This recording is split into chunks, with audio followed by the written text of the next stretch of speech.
Hey, what's going on? Welcome to Cleave to Antiquity. My name is Ben, and today I'm doing another segment of Roman Catholic news.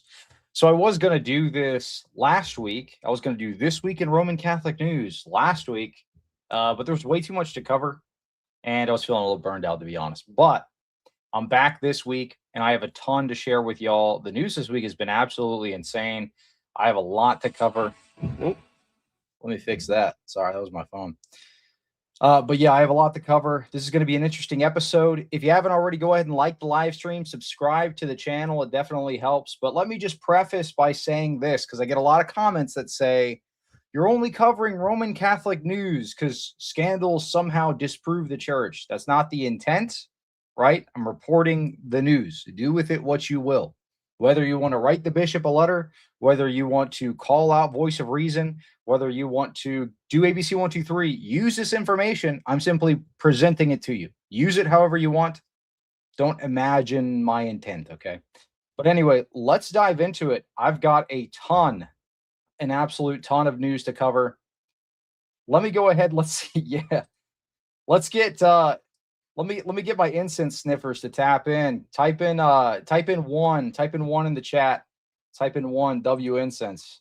Let me get a W incense. I'm bringing back, by the way, the scream for the super chats. All right. So I'm going to do this on my more like goofy streams where I'm doing like news stuff, but I'm bringing back the scream. So if you send in a super chat, this is what you're going to get greeted with. You're getting a big old scream, okay? If you could think of like, oh, I should totally get like a sniff sound effect.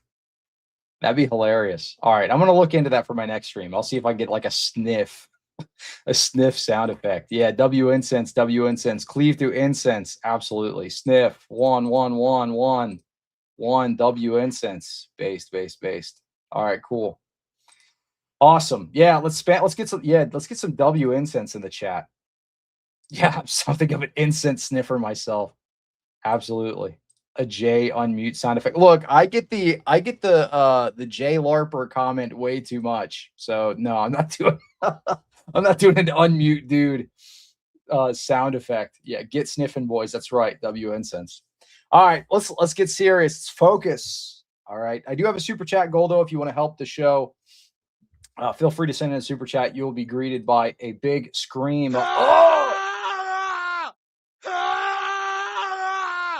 I didn't mean to hit that twice. But anyway, all right. So we got some big news. I'm going to cover the newer stuff first, and then we're just going to dive right into it. So first thing I want to cover is this consistory meeting. So the Roman Catholic Church is having a meeting with all of its cardinals. It's what a consistory meeting is. Extraordinary consistory is a meeting of all the cardinals with the Pope. This was something that Pope Francis was criticized for not doing. He didn't meet with his cardinals unless he was electing them.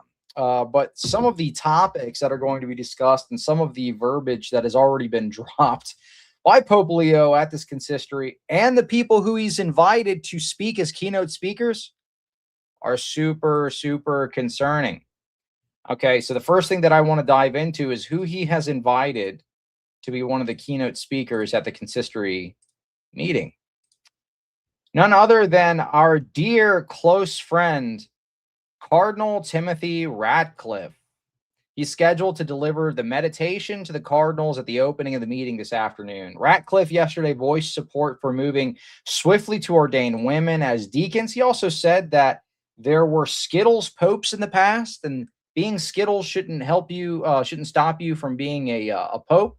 He also supports women's ordination to the priesthood. But he says they should move swiftly to a blanket statement on the ordination of deacons. This is the person that is giving a keynote speech at the consistory meeting. He's delivering the meditation. Now, what is this meeting going to be focusing on? What is the topic of discussion? Well, another one of our dear friends has brought up exactly what it's going to be about. Oh, I didn't bookmark this one, but it should be on my page here. Let me go ahead and pull that up because this is super important. This is key information. So James Martin, let me see if I can find that real quick. Give me 1 second. Sorry, I was slacking. There you go. All right, now I'm not slacking anymore. I've caught up. James Martin. So the topic of this consistory meeting, one of the major topics, is going to be Vatican II. And the statement from the consistory so far, this is one of the more controversial statements he's made, is Vatican II is the North Star guiding the church's journey. So Pope Leo has said that at this consistory meeting, he's going to focus on defining some of the things that were said in Vatican II. He's going to re-explore some of these things. Take this. What do you think he's going to do? You think he's going to make it more trad? You think he's going to make it more based? He's going to go back to a pre-conciliar model. They're going to get their TLMs back. They're not going to get all of this trad persecution anymore. Pope Leo literally said he affirms the Chieti document. That is the direction that his papacy is going in. And he cites that document as one of the proof texts for the agenda that he would like to push forward. So what do you think they're going to be talking about in this consistory meeting regarding Vatican II? You're going to see more radical ecumenism. You're going to see more religious indifferentism. Oh, the Muslims are my brother. Oh, the Buddhists. Oh, the Hindus. We're going to see more blessings of Hindu temples. We're going to see all of this stuff. So we'll see more when the consistory meeting is up. But let's talk about one of their keynote speakers, because this is super important. So it was Cardinal Radcliffe. But what's so special about this guy? Well, he just did an interview yesterday or the day before with the Telegraph that said the possibility of a Skittles man becoming Pope. I'm sure there's been one already. There's already been Skittles popes. I have no idea who. He doesn't want to get in trouble. But I don't think people's Skittles identity is important. Bruh. All right. So he basically, he doesn't care that Jesus thinks it's important, that the scripture thinks it's important, that the entirety of the church's teaching for the last 2,000 years has thought it was important. But he doesn't think it's this important. And this is the guy that's giving a keynote speech at the consistory meeting where they're going to be talking about and defining and re-exploring some of these statements surrounding Vatican II. I don't know about you. This does not look good so far. He said, I'm not worried about somebody being Skittles. I'd be worried if they didn't love anybody.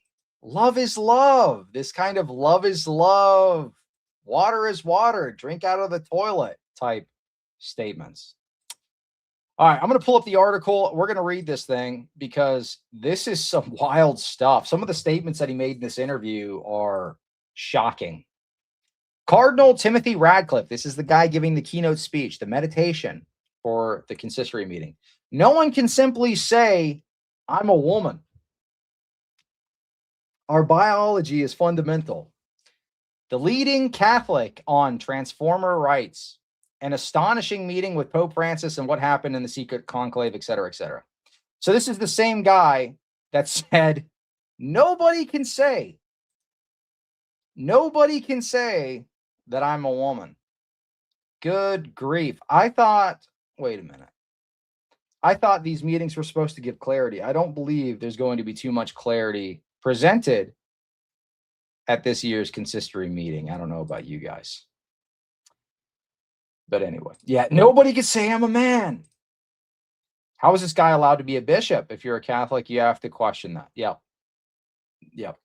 Well, that's the thing, though. If Roman Catholics are watching this and they don't want people like this representing them at these types of meetings, they need to be writing letters to, well, he's a cardinal, so I guess they'd have to write letters to either his brother cardinals or the Pope himself.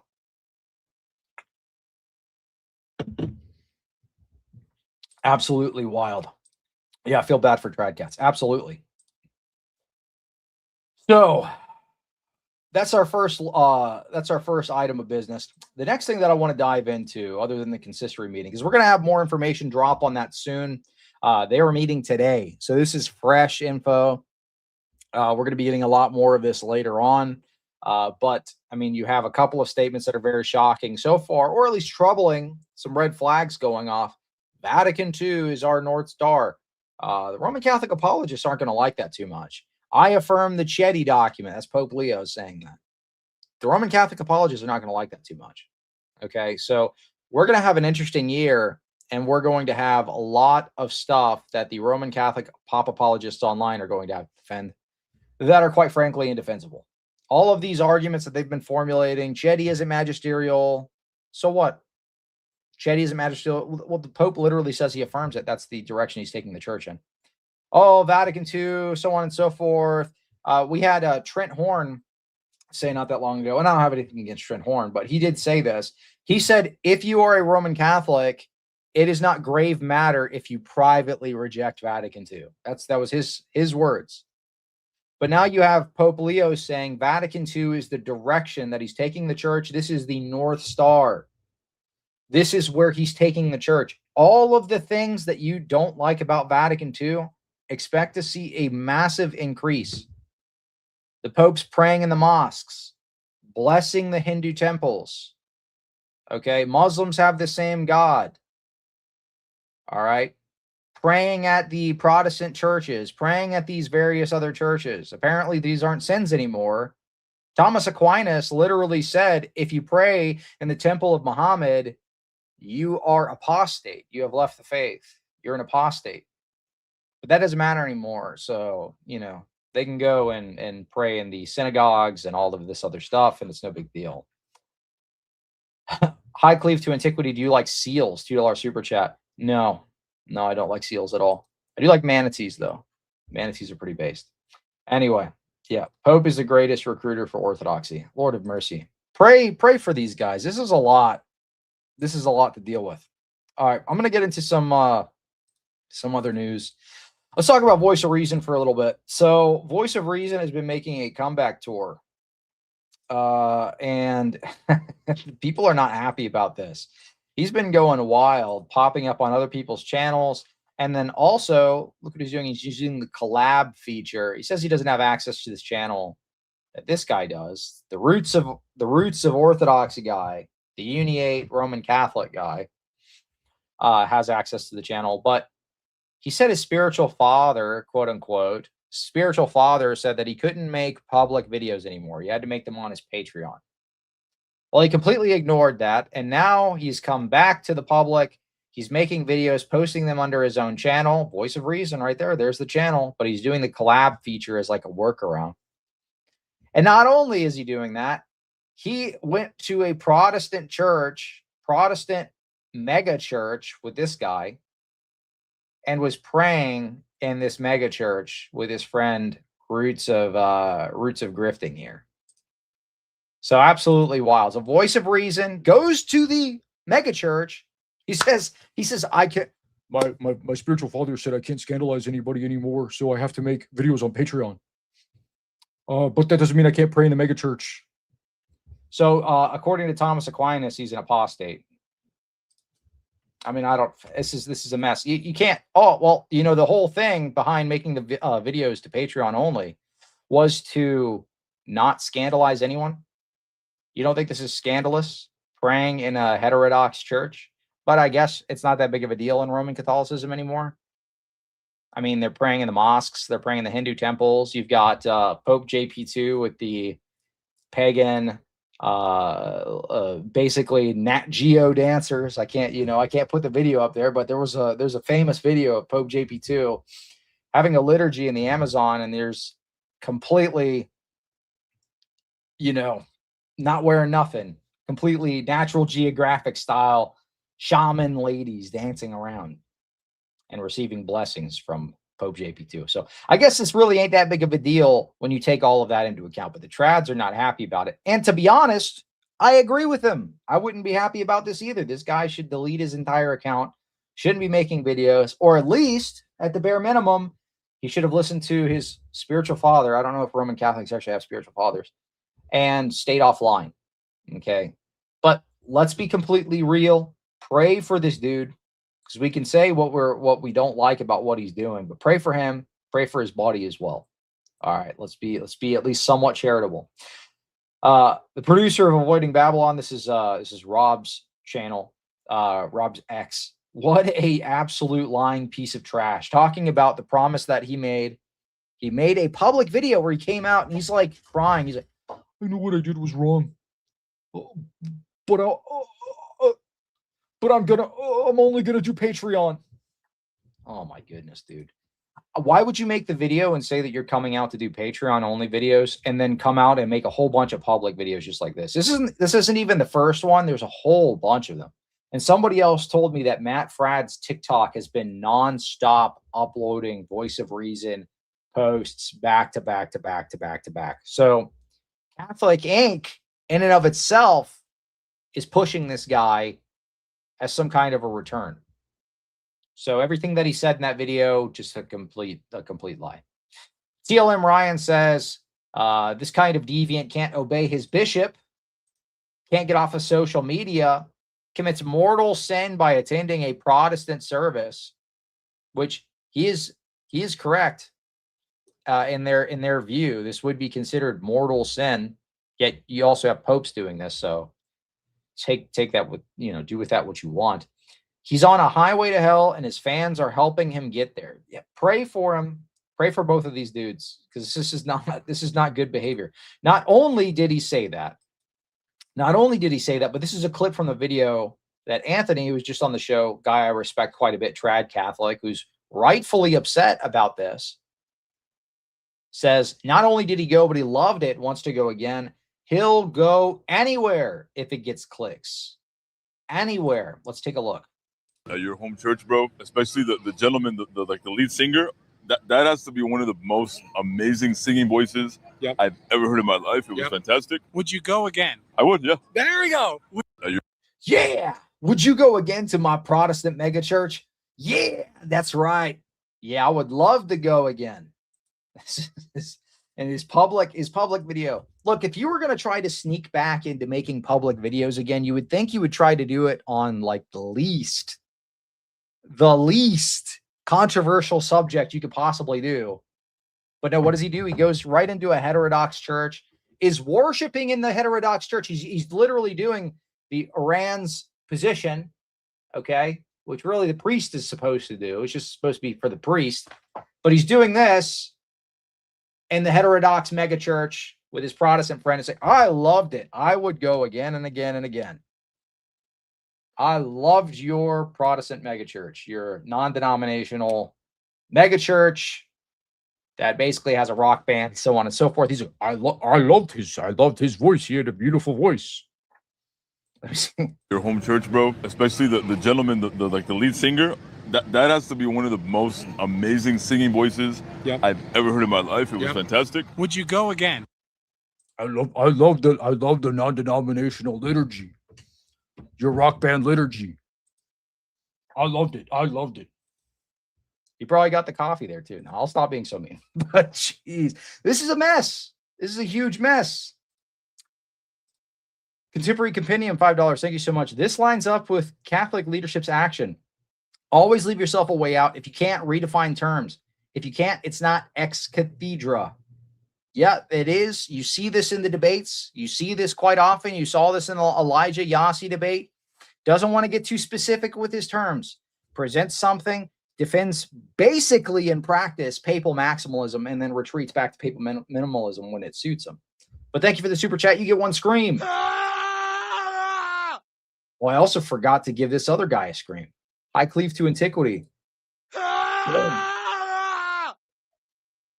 Your mom's lasagna, $2. Thank you so much. The fruits of Vatican II truly manifesting itself. What do we got? Sam Shimon here. You're manifesting.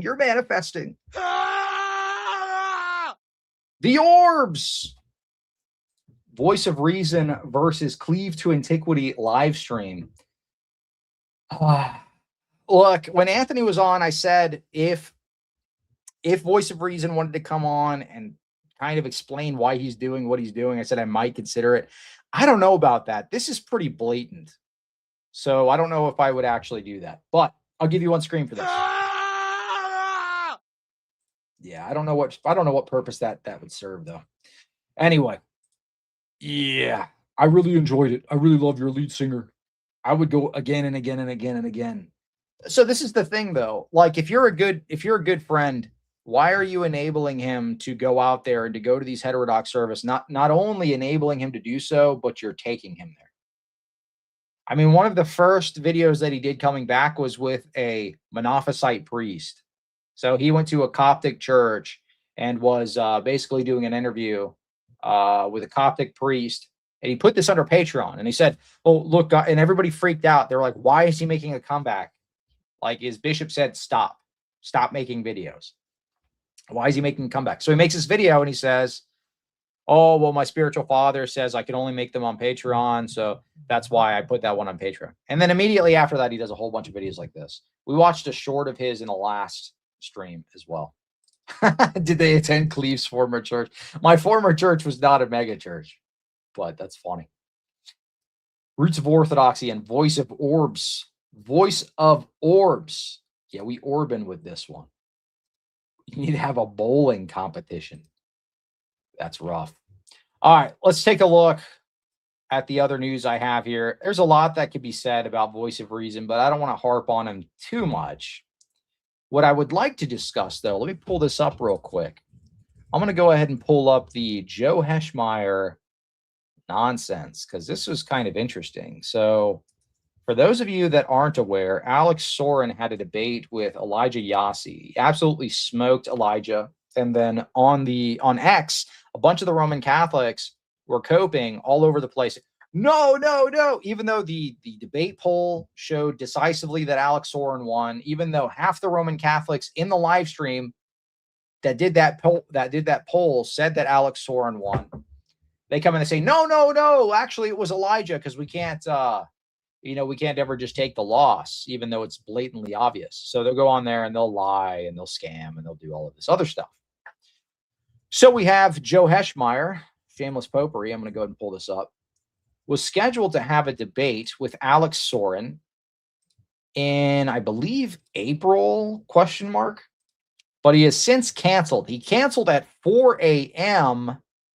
the day after the debate with Elijah Yassi. Okay. Initially, what Joe Heschmeyer said was that he had not seen Elijah's video at all. He had not seen the debate at all. He slightly changed his answer and didn't realize anyone would notice. So I'm going to go ahead and pull this up because this is the actual reason that he gives here. And if you think it is Orthodox mean, then you'd be correct. That's what he's saying. He's saying Alex Sorin's a big meanie, and I'm not going to debate him because he's so mean. But there's another admission here that I want to dive into. Hey, guys, for those curious about the Alex Sorin debate details, here's what happened. This past fall, Justin Menard, who I have a good deal of respect for, is an Orthodox YouTuber, asked me if I would be interested in having a quote-unquote charitable dialogue, even though Joe's been calling it a debate this entire time. If you go back and watch his live streams, he says, I have a debate scheduled with so on and so forth. With Alex Sorin on the papacy. According to him, it's a charitable dialogue. The three of us talked through some of the details and had a date in late April we were planning on. So he had confirmed a date in April and he ran. To be honest, I had no idea who Alex was. Boy, was I surprised. And I agreed just on the strength of Justin's recommendation.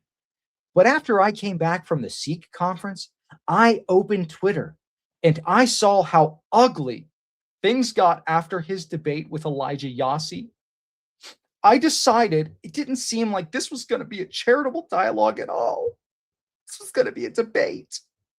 Here's what I sent Justin, which I think explains my reasoning. Alex reacted by pretending it was because I was so impressed by his debate performance, which he knows I haven't seen. Okay, you contradicted yourself here, buddy. You contradicted yourself here. Because what you saw was you opened Twitter and you saw the clips of Elijah Yassi getting absolutely dominated. You canceled at 4 a.m. in the morning. What was posted before 4 a.m. in the morning? My stupid shorts. My shorts that I published. And the video that we did with Jay. Let's take a look at what scared Joe Heschmeyer away from debating Alex Sorin. He saw these clips here. Hold on. Here you go. I'm going to go ahead and share my screen again. This is what he saw. What is the Pope obligated to do to issue an infallible statement? What is he obligated to do? What is he obligated to do? In a juridical sense, he is not obligated to do anything. Okay, thank you. So, do we see that in the First Millennium Church? Yes. Where? Show me. Okay, actually, let me rephrase that. We don't see that in the First Millennium or the Second Millennium Church.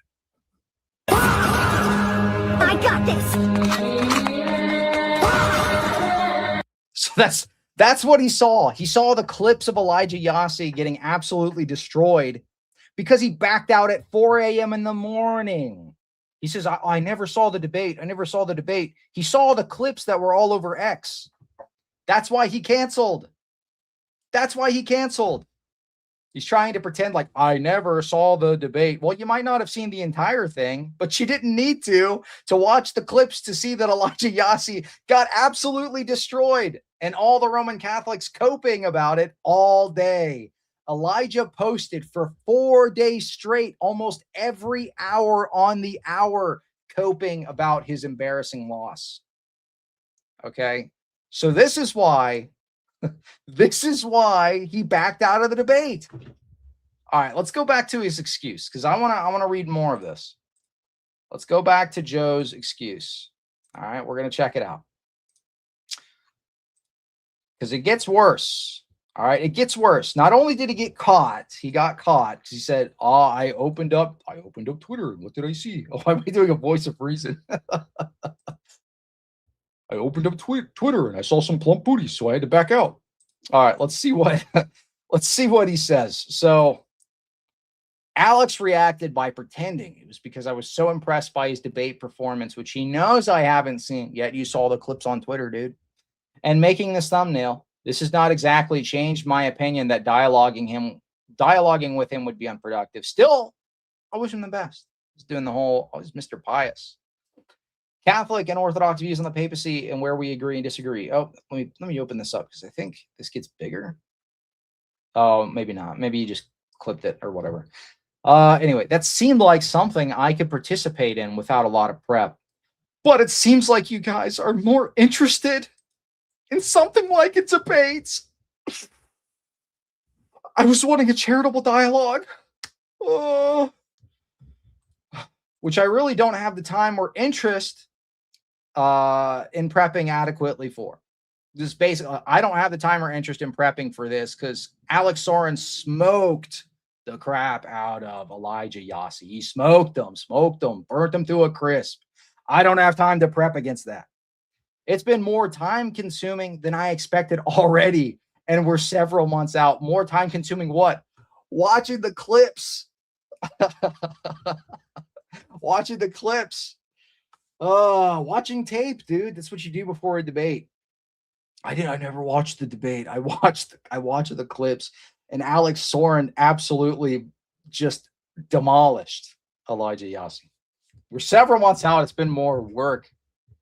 Look, if he wasn't watching the stuff, what has it been so time consuming? Of his prep. What has he been doing? Thinking real hard, sitting there thinking too hard in his room. He's been watching the tape, dude. The other concern I had was at the outset, a fear of burning Catholic Orthodox bridges unnecessarily. I haven't seen Alex's debate with Elijah. I've been at the Sikh conference. Yeah, he's going to say that. He's like, I'm not technically lying because I didn't watch the entire debate. It's like 3 hours long, but I watched all the clips and I got real scared. And I messaged you immediately the same day at 4 a.m. Hey, by the way, this isn't going to work out. This is actually very scary. I'm scared. This is a debate. This is not a charitable dialogue. These Orthodox are mean. But the aftermath on Twitter, including his own behavior, was exactly what I don't want to be a part of. I just don't think it's a constructive way of arriving at the truth or building up the body of Christ. So with my apologies, I'm going. Goodbye. Bye. I like that meme with that girl. Bye. Bye. Anyway, so building up the body of Christ, by the way. I don't know if he holds the whole 2 lungs thing. Does he think the Roman Catholic Church and the Orthodox Church are like 2 lungs of the church? Building up the body? building up the body. Yeah, I don't know, dude. But this was his thing. Basically, it's Orthodox mean, Alex Sorin too mean. I was expecting charitable dialogue. I watched all the clips. I got scared because Elijah Yassi got burnt to a crisp. And I don't want that to happen to me because that's very damaging to my brand. So anyway, we'll see how that goes. He's probably going to have more to say. He's done reaction videos to my videos in the past. He'll probably do one again. And he'll see me doing these funny little hand motions and stuff and say, look how mean these ortho bros are. They're so evil and mean. And he's going to be piety signaling hard. You know, the problem about piety signalers, though, is they're often the most deranged and evil people without exemption. Let's take a look at one such example of a Roman Catholic piety signaler that was basically calling me out today, saying I've been an evil meanie since my conversion to Orthodoxy. This guy here, Novus Ordo Enjoyer. Great name, by the way. It's like Pope Respecter's alt. You actually got worse since converting to Orthodoxy. You're a disgrace, dude. Using religion to grift. You're a grifter, bro. Voice of reason, voice of sleazen's fine. But you're a grifter, dude. And if you don't change your petty, immature approach to things, it's going to cost you your soul, buddy. You're going to burn. You're going to be real crispy. You're going to go to hell, dude. All right? This is my King James Bible. You're going to hell, buddy. All right? So you got worse, dude. When you became Orthodox, you were just a big meanie head. Look, I thought you were a stinky meanie before, but when you became Orthodox, you were even more mean. You're just like Jay Dyer. You're just like a mean guy. You're just like a real meanie. So notice every time these like piety signalers say something like that, they're also in the background saying the most insane, deranged, evil stuff, just like this. This is Rachel Wilson. This is how he's speaking to a woman, by the way. Who asked you? You and your Skittles husband are part of why Orthodoxy is considered the Reddit of religion. This is one statement this dude's made. This is to Father Deacon Ananias. He's talking to clergy. You're a delusional Skittles person, is what he says to him. I don't know if you see that at the bottom. This is the kind of stuff that he's spamming everywhere. You know what he commented on here? Let me see. I don't know if I can pull it up because I blocked them. Let's see. Hold on. Maybe if I go to his responses. I almost don't want to look at this guy's replies because he's like he's schizo, so he could be saying anything. Let me see. Hold on. I'll just pull up the relevant one. And I'll show you what he's been saying. Hold on. Let's see. Dang it, man. Hold on. I might have to unblock this guy real quick. Let me unblock him and then I'll look at his comments. All right, I'm going to go back.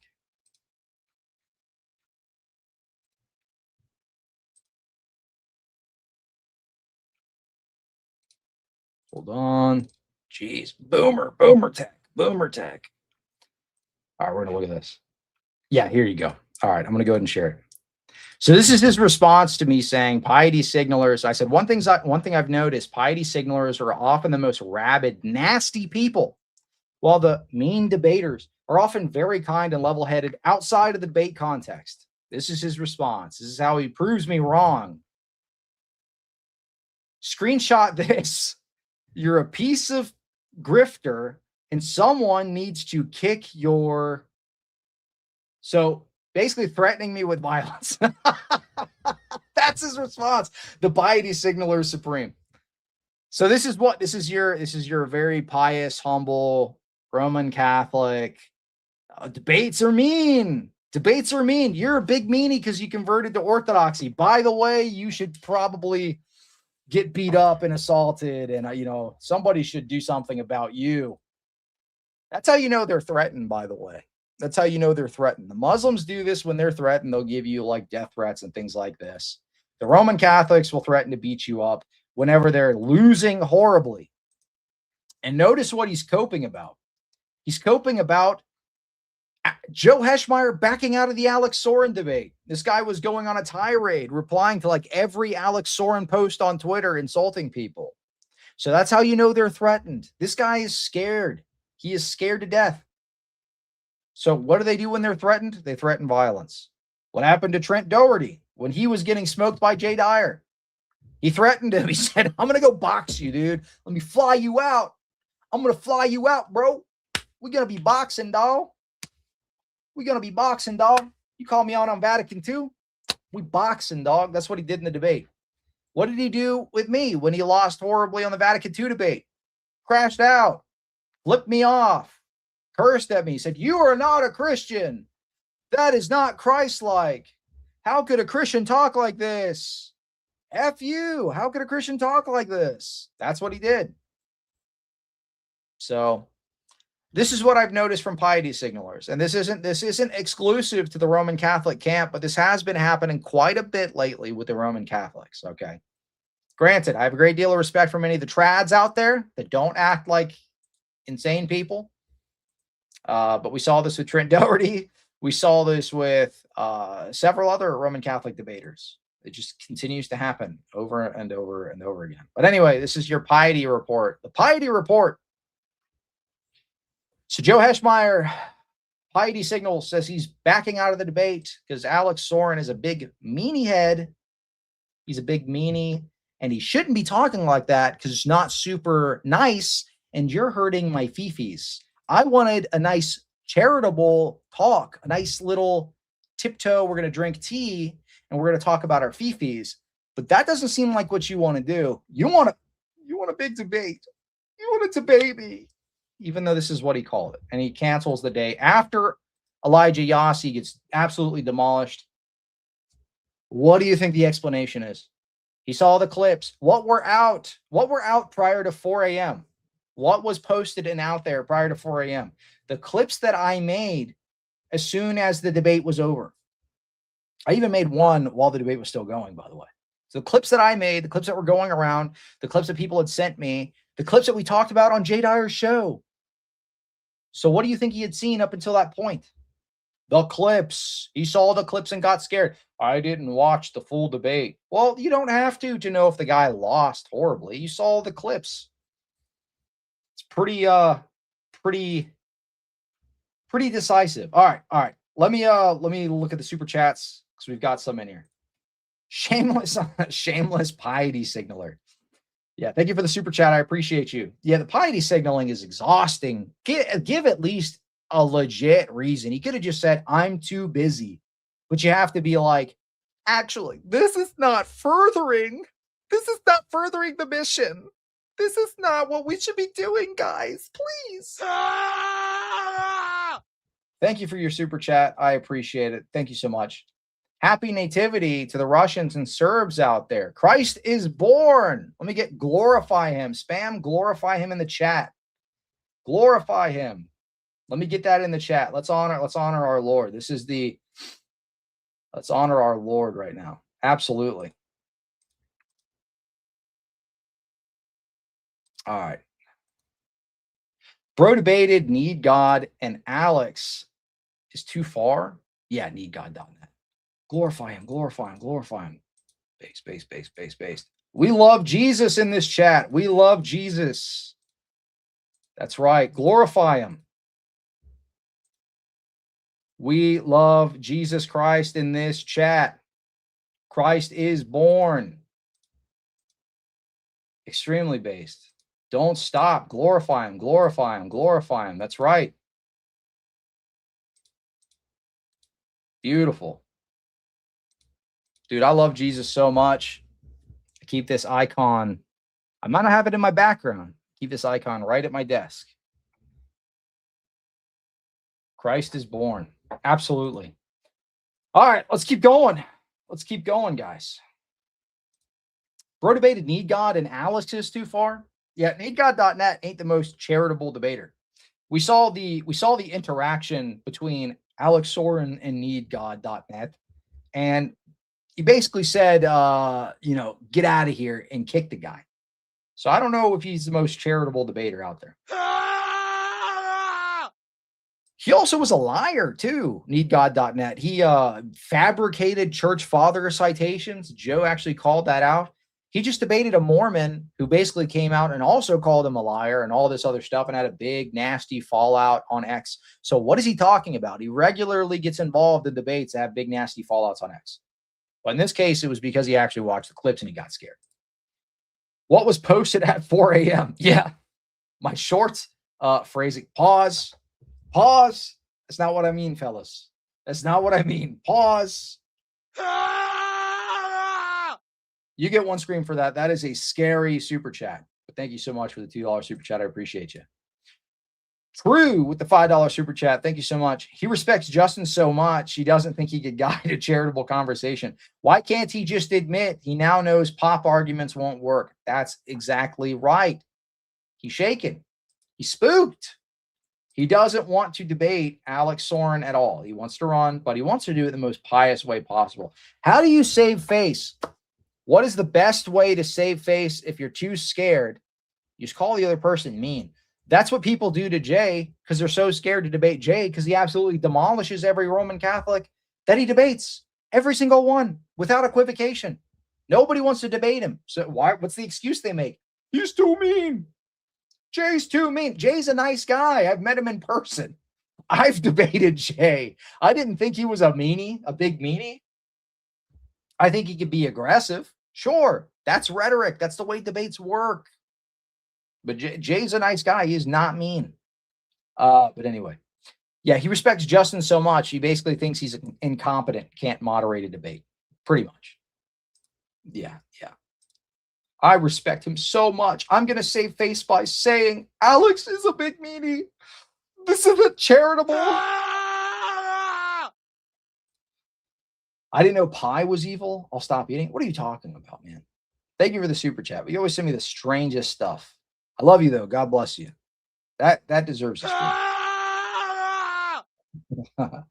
Alex unequivocally dominating a debate is me. That's right. You hurt my brand. If you hurt my brand, you're mean.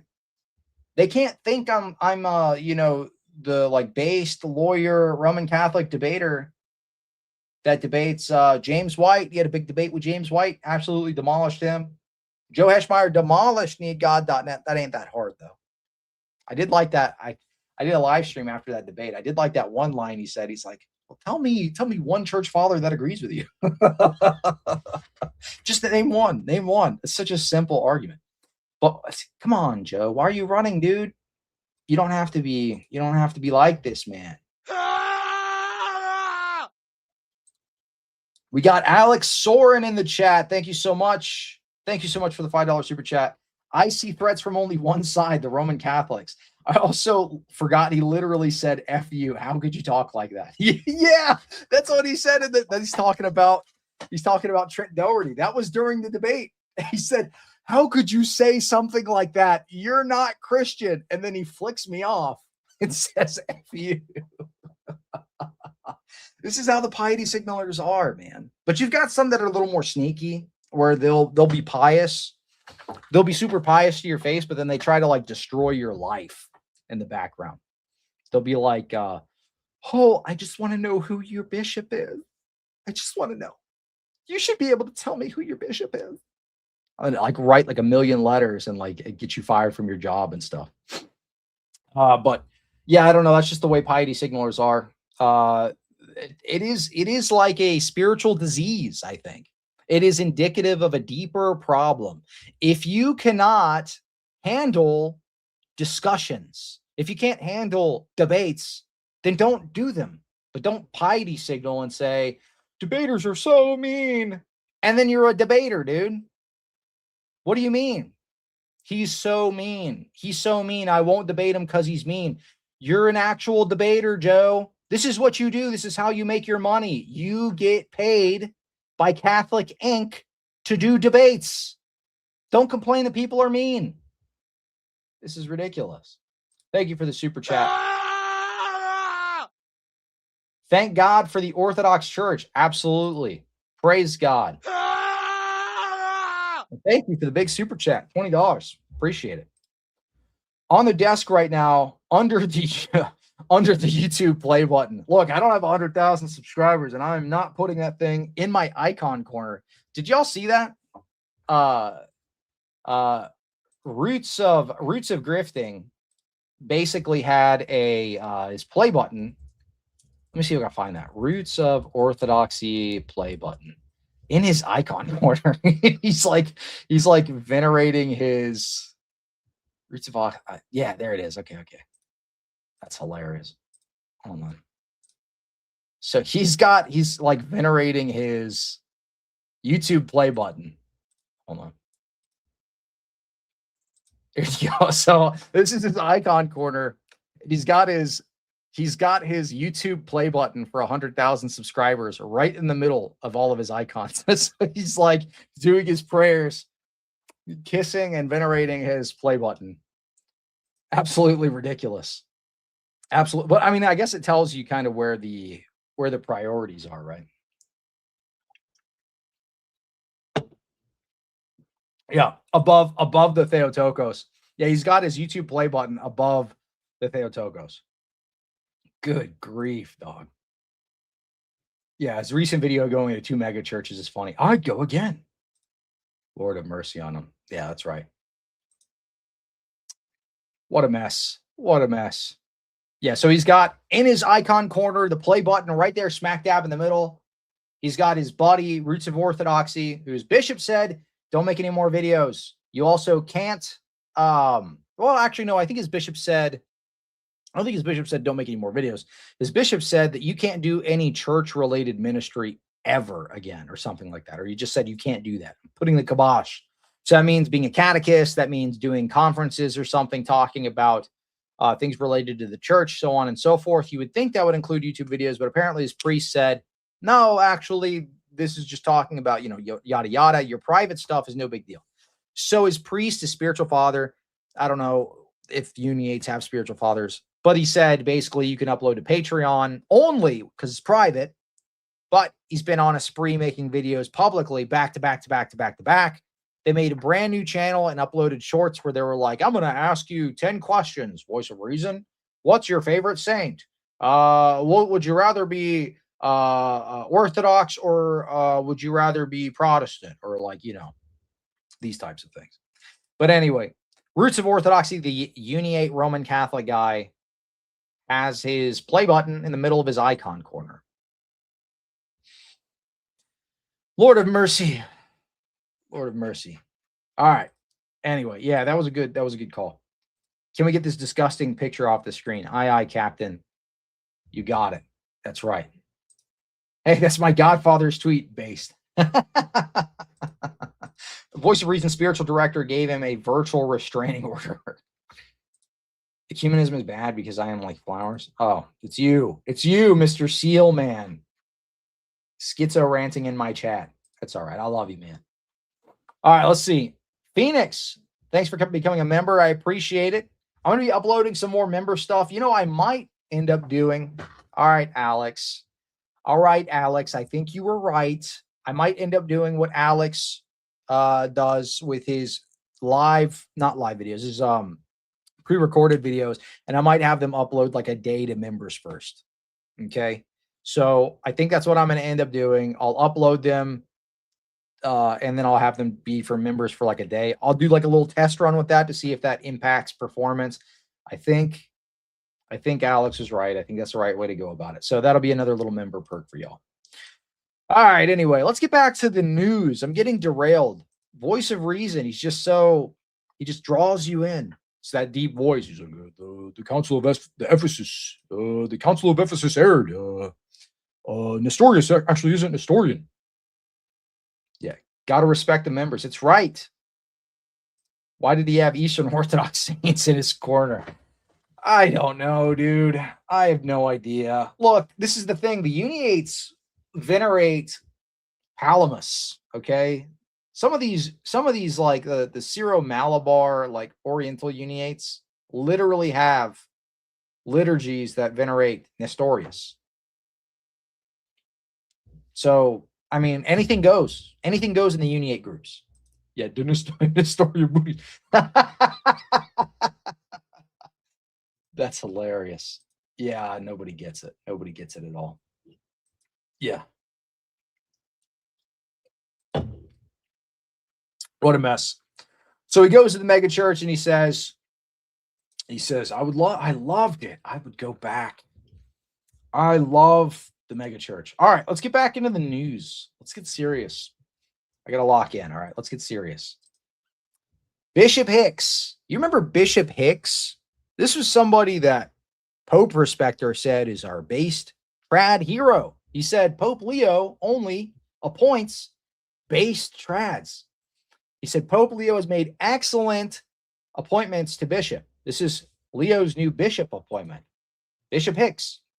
Well, turns out on top of the person that was in his personal circle in his previous post, that turned out to be Skittles and ran away to marry a man, Bishop Hicks' vicar general was spotted by an eyewitness at the Skittles wedding of the diocesan chancellor.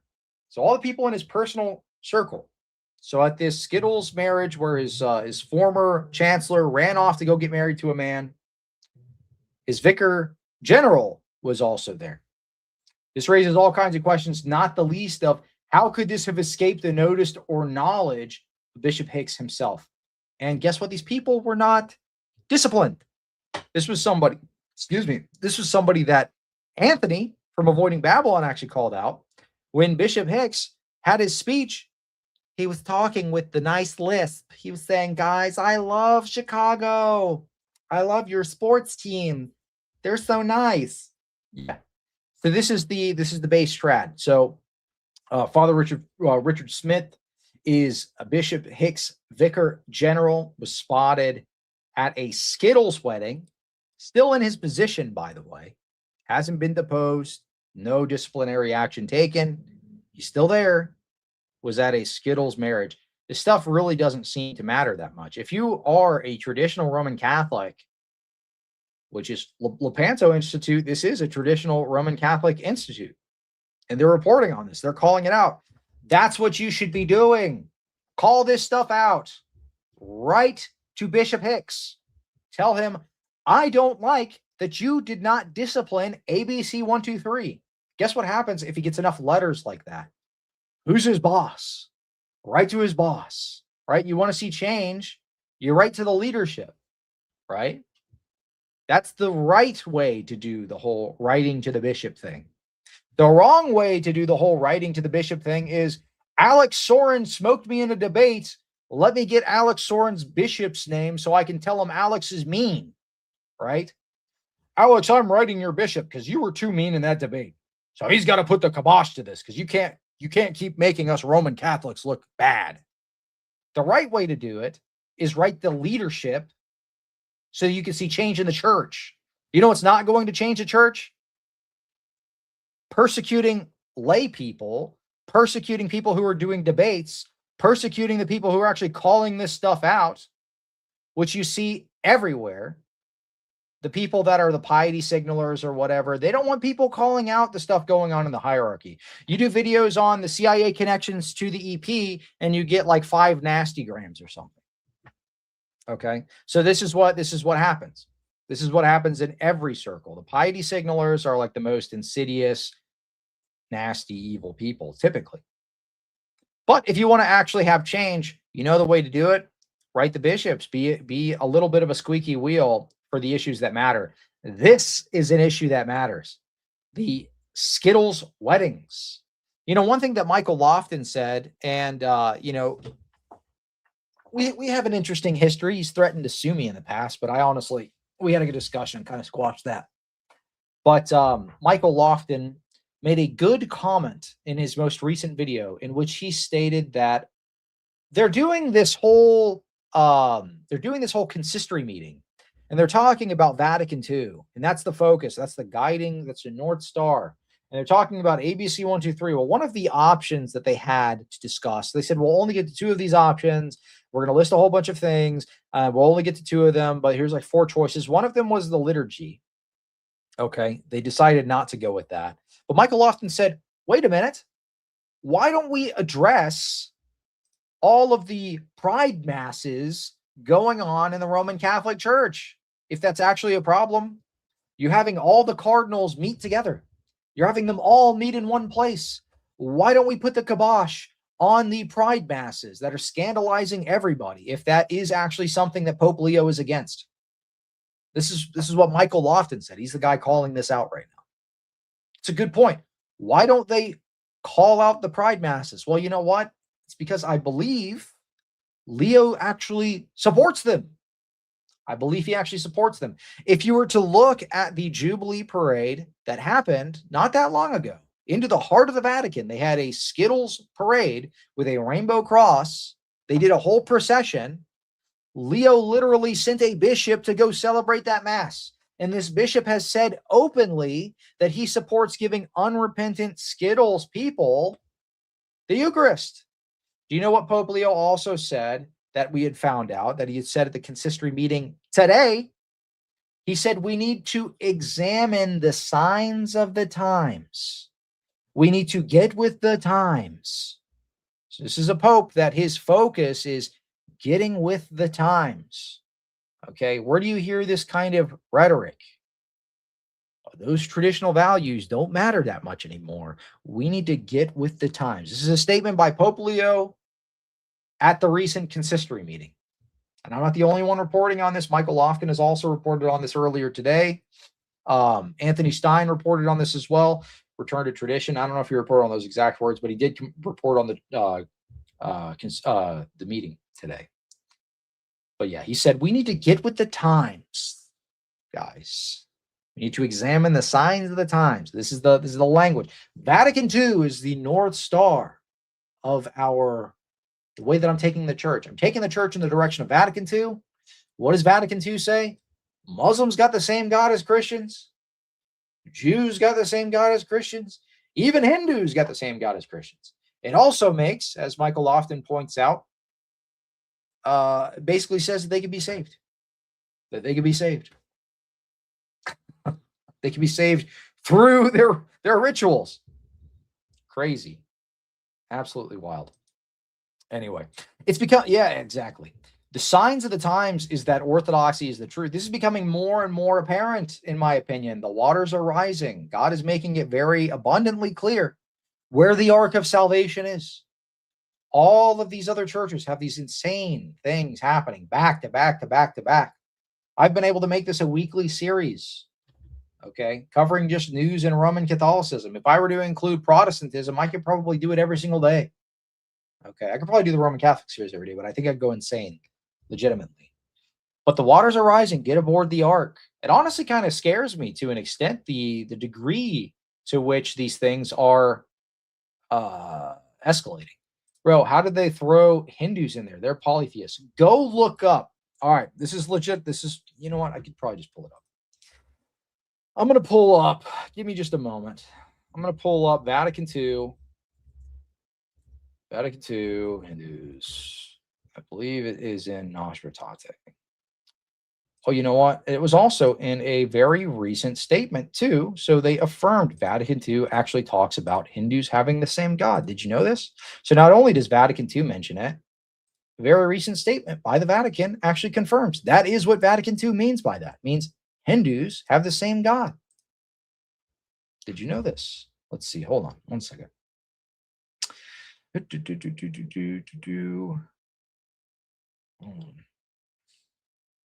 me see if because I forget which part of the document actually says Hindus have the same God. You know what? I think I made a tweet about it. That's one nice thing about Twitter. I can go back and look at my crazy tweets in the last year, because I've only had Twitter, I think, for about a year.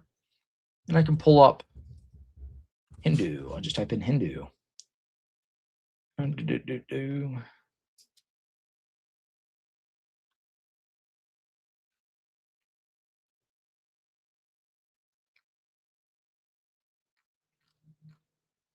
Maybe Hindus. Yeah, there you go. That's not the right thing. Let me share this screen. There you go. All right, so I said, remember when we had all those Vatican II debates and they said Nostra Aetate isn't saying that even Hindus have the same God as Catholics? Well, you know what? Jay Dyer had a debate with Kevin Fernandez from Since 33 AD, that Roman Catholic guy. And he was saying, Vatican II doesn't say Hindus have the same God. It doesn't say that. It doesn't say that at all.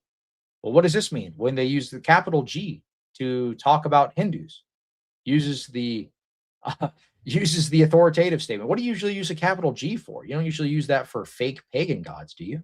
It also says they worship and give God adoration. So true worship. So let's talk about Hindus. This was a statement made by the Vatican on November 10th, 2025. So not that long ago, just a couple of months ago. The Feast of Diwali is celebrated by all Hindus and is also known as Deepavali. I'm not even going to try to pronounce that correctly. Or a row of lamps. Symbolically based on ancient mythology, it represents the victory of truth over falsehood and light over darkness, of life over death, and good over evil. The actual celebration lasts 3 days, marking the beginning of a new year, family reconciliation, especially between brothers and sisters, and worship of God. The Hindus worship God with what? A capital G. Okay. This year, the festival, blah, blah, blah, blah, blah, blah, blah. Okay.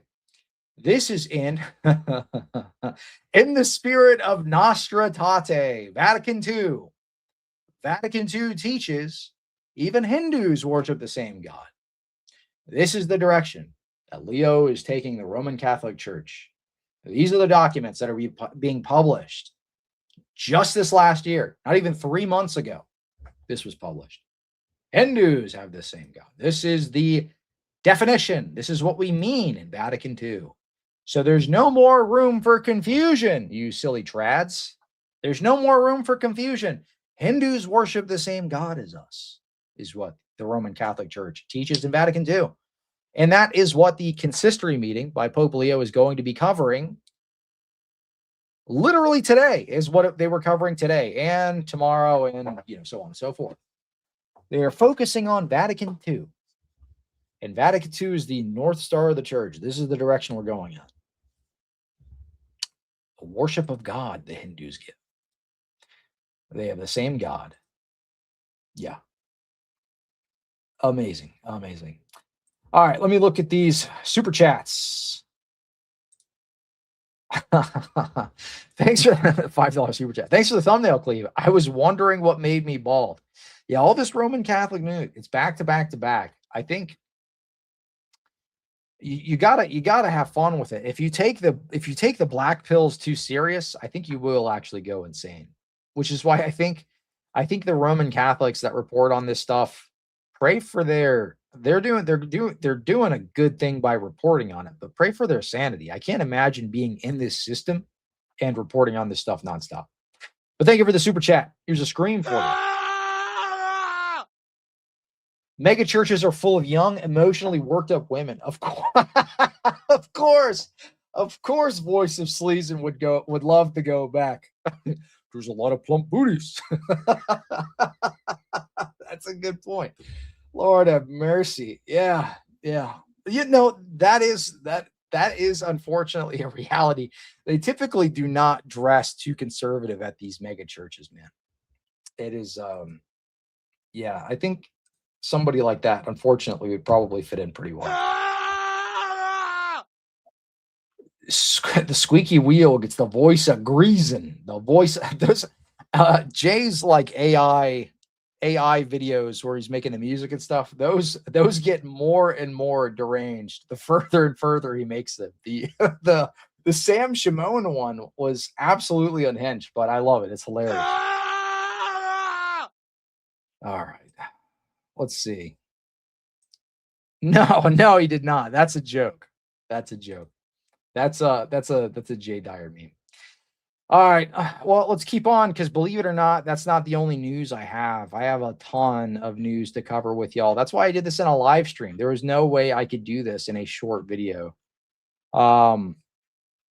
Absolutely no way that I could do that. Let me clean up my bookmarks real quick and then I'll get into the next story because I have a ton of these things saved. Hold on. Sorry, I got a bunch of stuff saved for my Ukraine video, and they are filling up the page. Okay, good. This is the next big crazy story. Oh, you know what? I think he probably did in his texts. I'm going to be real with y'all. I did not read all those texts because they were nasty. They was nasty, y'all. Those texts were disgusting. Okay. The stuff that he was texting these ladies, because that's how it all got caught and brought out to the light, was his texts were leaked. And basically when he was a catechist, he would drive these women home from catechism. And he would text them real nasty stuff that I would not pull up on the screen. Yeah, it's gross. It was nasty. All right, let's get into the next story. Enough of this voice of reason nonsense. Another gold news story from Lepanto Institute. Interfaith chapels are popping up on Catholic university campuses, but are they illicit? Let's dive into this story because this is a wild one. This is a real wild one. Interfaith chapel at a Catholic university. Thomas More University. I'm going to zoom in so y'all can actually see this.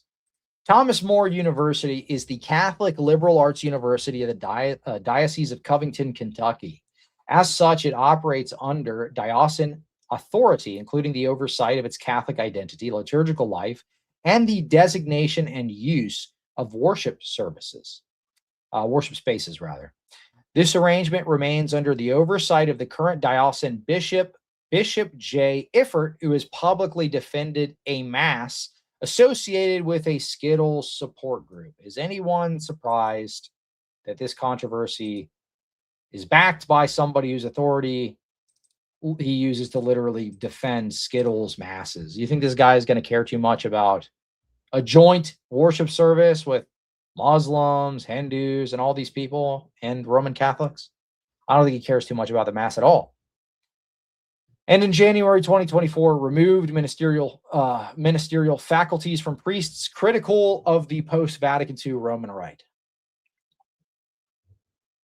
So he basically deposed a bunch of trads.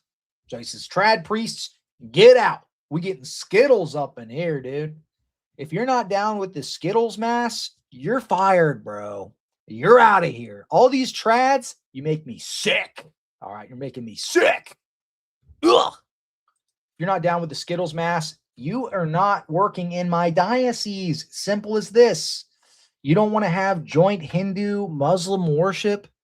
Get out, you filthy trads. A concerned reader recently alerted the Lepanto Institute to the existence of a so-called interfaith chapel in operation on the campus of this Catholic university. Photos of the chapel supplied by the reader show Muslim prayer rugs, prayer beads, Jewish head coverings, and other religious materials linked to the religious practices of non-Christians. In light of this, they reached out to the university for an explanation. Do you think these guys had a good explanation? What do you think their explanation is? Well, it's not going to shock you. It's been the theme of this entire stream. Vatican II, which is the North Star of the Roman Catholic Church. Okay, let's read their response. Okay, in response to an inquiry, the university's assistant chaplain provided Lepanto Institute with a written explanation of the room's origin, location, and intended use, which currently serves as an interfaith chapel. In his response, he explained that in 2012, a building was erected on campus, housing the Mary, yada, yada, yada, yada. Anyway, he says that this room is what is being used as an interfaith chapel. It is located immediately adjacent to this other chapel. All right, anyway, where's the part where we talked about Vatican II? There you go. The assistant chaplain, this is his excuse. The assistant chaplain states the arrangement was made in keeping with the teachings of Nostra Aetate and Fratelli Tutti, and cited the university's mission statement, which affirms Thomas More's university challenges students of all faith to examine the ultimate meaning of life, this one big amorphous blob. We all have the same God. This interfaith worship chapel where Catholics can worship with Muslims and Jews and Hindus and all of these people, this is in the spirit of Vatican II. We're just doing what Nostra Aetate tells us. And you know what Nostra Aetate says? Hindus got the same God as us, man. Muslims got the same God as us, dog. So it ain't no big deal, man. All you trads, stop complaining, because this is what we're doing. It's the Vatican II papacy now, y'all. It's the Vatican II. It's real Nostratate hours in here. So that's what's going on. So he blames Nostratate. He says Vatican II. Vatican II is the reason. All right. This is some pictures from it, by the way. So let's look at the pictures. I'm not reading any more of this article because it's very long. These are the pictures. This is an interfaith chapel, except for rosaries. Prayer aids are not to be removed.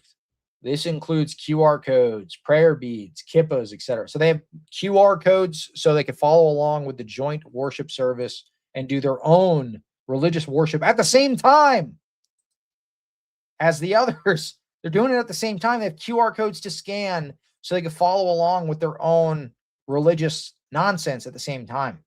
The Meditation and Interfaith Chapel, open 24 hours a day, 7 days a week. The entrance is located on the side of the main chapel area, leads directly to Jewish, Christian, Muslim, everybody welcome.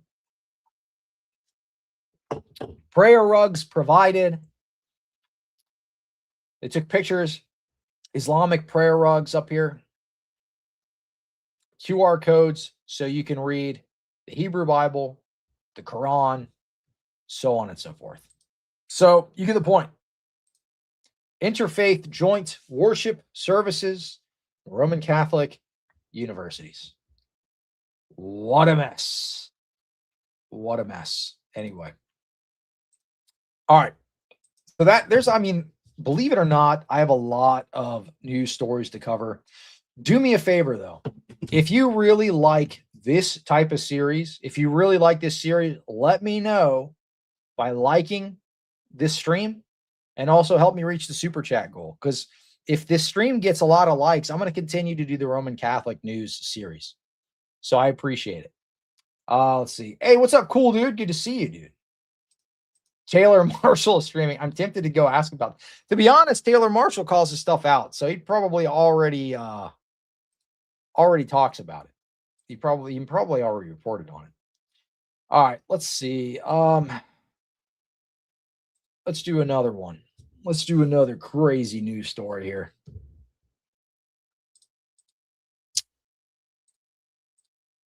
All right. Calvin Robinson was talking about this one. The USCCB, which has a long history of financing Marxist organizations, is now apparently celebrating. This was a Christmas news story, by the way. So there was a bunch of stuff. I did a stream already covering some of the stuff on Christmas, like the wild alien nativity scene, which was insane. But there was even more that happened on Christmas that I wanted to discuss because there was just too much to cover in the little short videos. I kind of have to make it a live stream.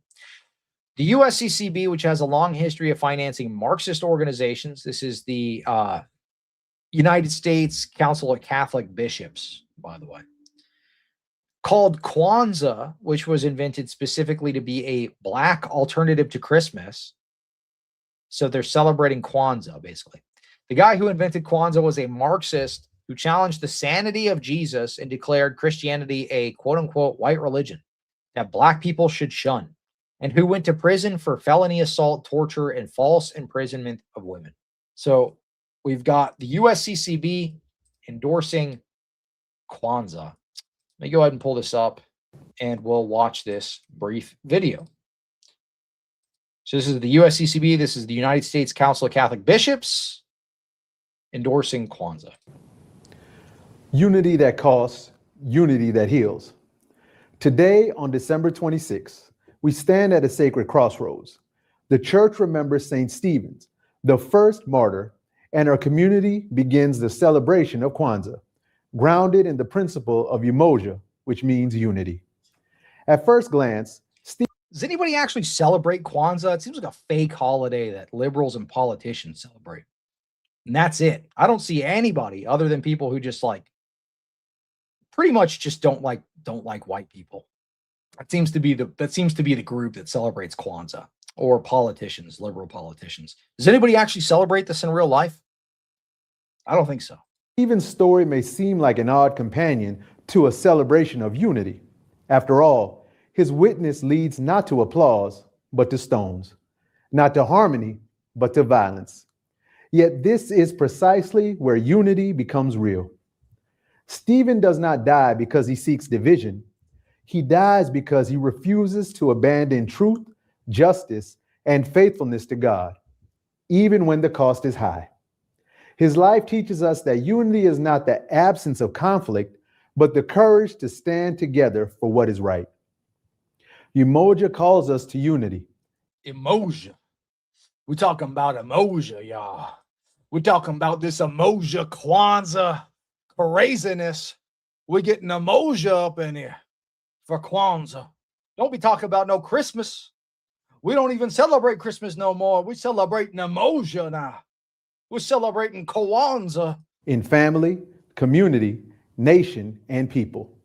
But Umoja does not ask us to be silent in the face of injustice. It calls us to be responsible to one another, even when speaking truth is uncomfortable. In the gospel, Jesus warns that faithfulness may bring betrayal, even within families. Still, he reminds us that we are bound together by something deeper than blood, a shared commitment to love, justice, and God's reign. And then comes the most striking moment of Stephen's witness. As stones are thrown, Stephen prays, not for revenge, not for escape, but for forgiveness. Lord, do not hold this sin against them. Here we learn that forgiveness is not weakness. It is the work that keeps unity from collapsing into bitterness. Forgiveness is how wounded communities remain whole. Stephen sees heaven opened, not because suffering disappears, but because hope remains stronger than violence. So today, as faith and culture speak together, we hear a single call. Unity that costs is unity that heals. All right, enough with this. Enough with this. You get the point.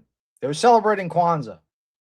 So this is the USCCB. This is the United States Council of Catholic Bishops celebrating Kwanzaa, which was basically created by a Marxist guy that just didn't like white people. And he wanted to create it as a basically a alternative holiday to Christmas. A Christmas alternative. So this is what the United States Council of Catholic Bishops is promoting. This fake holiday that nobody actually celebrates, but was created specifically to denigrate Jesus and to say that black people shouldn't be Christians. So unironically, probably the most racist, holiday that you could push is what they're pushing. But give them the benefit of the doubt. This guy probably doesn't actually know the history of Kwanzaa, but it is not something that they should be celebrating or pushing at all. What a mess, dude. All right. This is not the last news story. Unfortunately, I have much more. So we'll continue on with the news stories. So far, we've covered a lot. We covered Voice of Reason, back at it again. We covered Joe Heschmeyer running from Alex Sorin's debate. We've covered Skittles bishops. We've covered all sorts of stuff, guys. But do me a favor, if you like these types of streams, help me reach a super chat goal. About halfway there. Help me reach a super chat goal. You'll continue to see streams like this. I really appreciate the support. And if you support the stream, you get the benefit only found on the Cleave to Antiquity channel of the Scream soundboard. You're going to get the Scream. Soon I will introduce a sniff. Soon I'm going to introduce a sniff sound effect. So we'll dive into that. All right, let's see. Festivus has more credibility than Kwanzaa. This is so revolting. Yeah, it's not anything that any Christian should celebrate at all. I appreciate the super chat. Thank you so much. Again, y'all, help me reach a super chat goal. I really appreciate it. Thank you. Also, good to see you, Anemone. This guy's like in every stream. By the way, mega stream tomorrow. Huge stream tomorrow. Let me talk about that before I get into this next thing, because we've got a big, crazy stream scheduled for tomorrow that y'all are not going to want to miss. This is going to be a big one. So we've got The Orthodox Avengers stream coming up tomorrow. So this will be at 8 p.m. Eastern, Orthodox Avengers stream with Jay Dyer and Alex Sorin. Unfortunately, Christian Mario is not going to make it because he's not feeling well. But it's going to be me, Alex Sorin, and Jay Dyer. We're going to make this, maybe, if you guys turn out for it, I might make this a regular thing with Orthodox guests. We'll do a panel. We'll discuss a topic. This one is going to be the ultimate deconstruction of Protestantism. I got a lot of requests from you guys to do video series deconstructing Protestantism. So we're taking a couple of kill shot arguments and we're going to present them to y'all in a digestible format. So that way you are equipped to have these conversations with Protestants. You're equipped, and this will be the ultimate deconstruction of Protestantism. See there, I got Thanos. I'm gonna snap, and all the Protestant churches are going to turn to dust after this stream. So make sure to tune in. This is going to be an awesome stream. The Orthodox Avengers. We got Jay. We got the big mean Hulk, Alex Sorin. You won't like him when he's debating and he's a big meanie and makes Joe Heschmeyer run away. You're not going to like it. So Jay is taking PSA questions tomorrow. No. We might do Q&A towards the end, but it will be, I think, yeah, we will do a Q&A towards the end, but it's going to be mostly a breakdown of Protestant theology. Why it don't make no sense, man? Protestant theology don't make no sense, dog. It don't make no sense, man. Why you going to be Protestant, dog? Don't do it. All right. Let's get back into the news. Let's see. All right, let's see. I'm going to get back into the news. All right, let's see. All right, here's another one. Another big story here. The Catholic Herald can reveal the Diocese of Clifton is still funding an adoption charity that actively promotes Skittles Adoptions. Years after the church withdrew from adoption services over the same issue. So there, for background context, there was a decree that was made. They should not support these types of adoption agencies at all. But there are still dioceses within the Roman Catholic Church that are adopting out kids to Skittles couples. Look, you don't have to be a genius to tell what happens to these poor children that get adopted out to these Skittles couples 9 times out of 10. We see this in the news all the time. Do you think they're going to be raised in a good Christian family? Do you think they're going to be raised in the way of the Lord? This is a Roman Catholic charity that is financing and supporting the adoption of children to Skittles couples. Absolutely insane. Roman Catholics, you should be upset about this. This is children going to Skittles families. And the Roman Catholic Church is supporting it.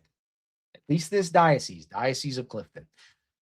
Granted, the Roman Catholic Church did decree they shouldn't do this kind of stuff, but this is a rogue diocese that is doing this. This is stuff that should be called out. And some Catholics are doing this. Some Roman Catholics are doing this. The Catholic Herald right here. They're calling it out, rightfully so. Is still funding an adoption charity that is actively promoting Skittles adoption. Still doing this, Clifton Diocese. All right, let's take a look. I'm going to pull up the article. We'll read this briefly.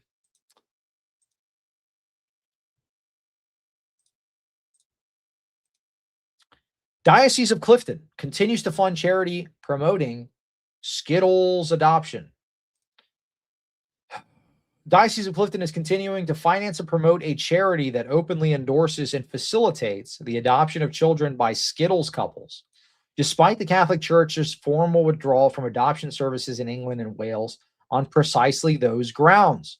The Catholic Herald can reveal that an optional special collection, so they made a special collection for this, for Clifton Children's Society is listed on the Clifton Diocesan Liturgical Diary for Sunday, January 11th, 2026, the Feast of the Baptism of the Lord.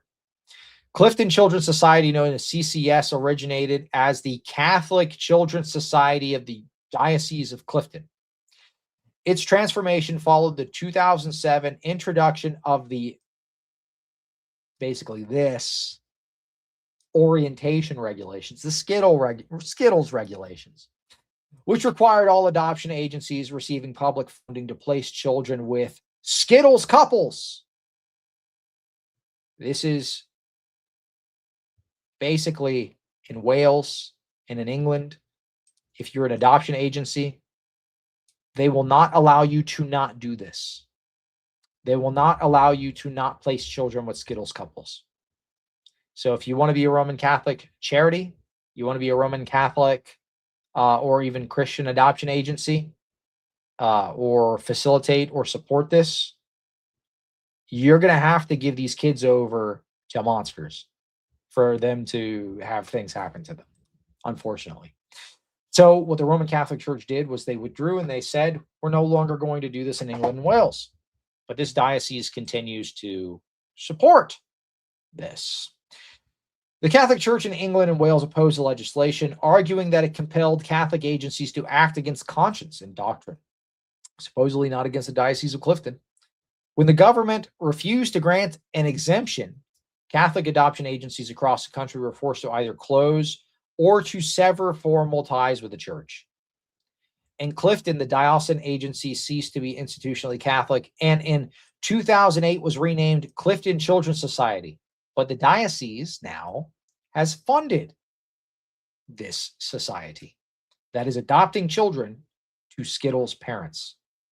Although the charity retained its historic acronym and the roots in the diocese, it is no longer operated as a Catholic organization. No, it just receives its funding from the diocese.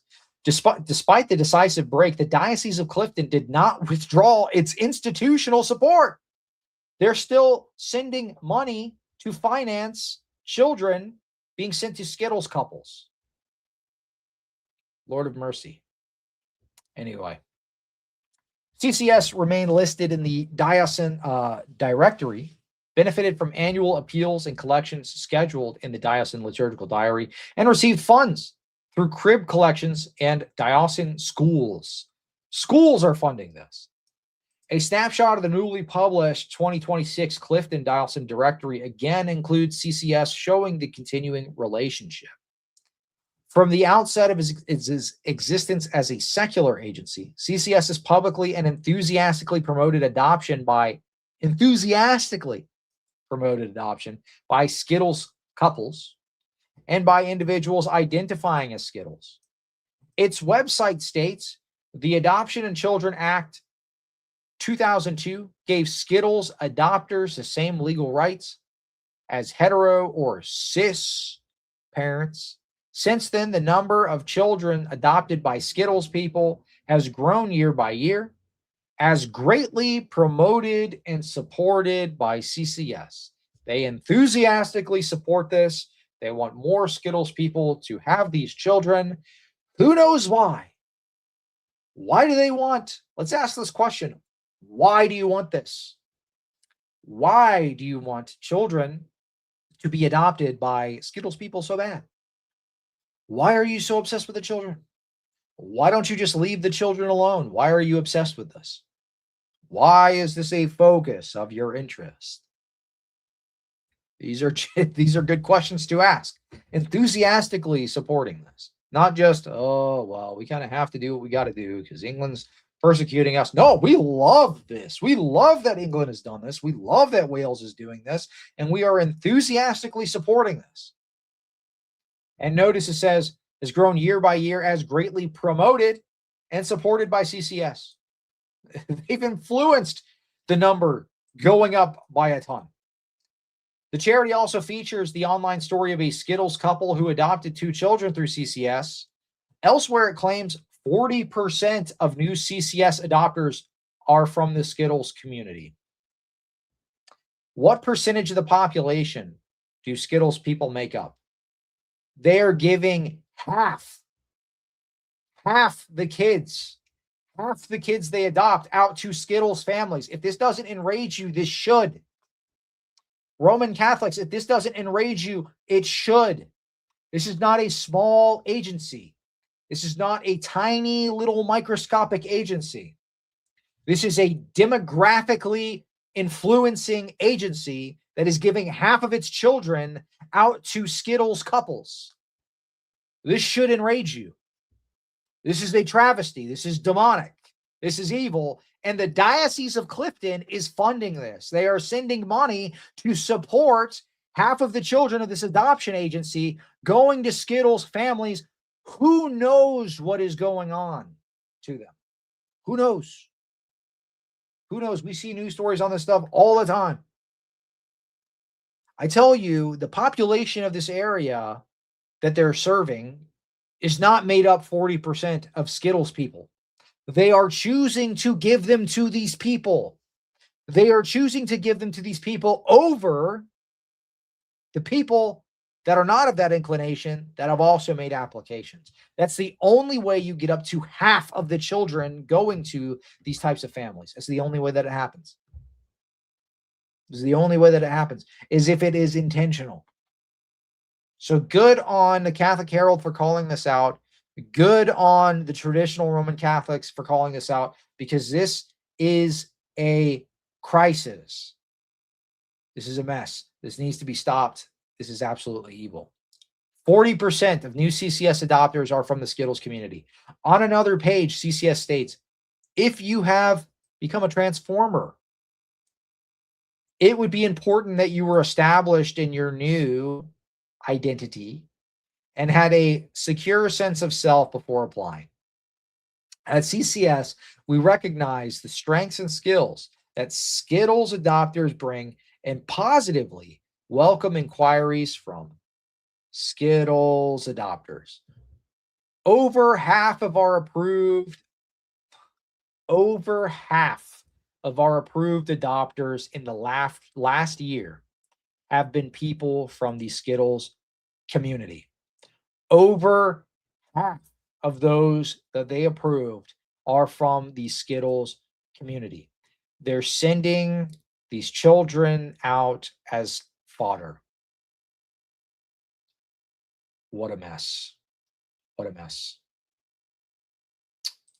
And then you have the Roman Catholics coming into the audience upset with this news being shared.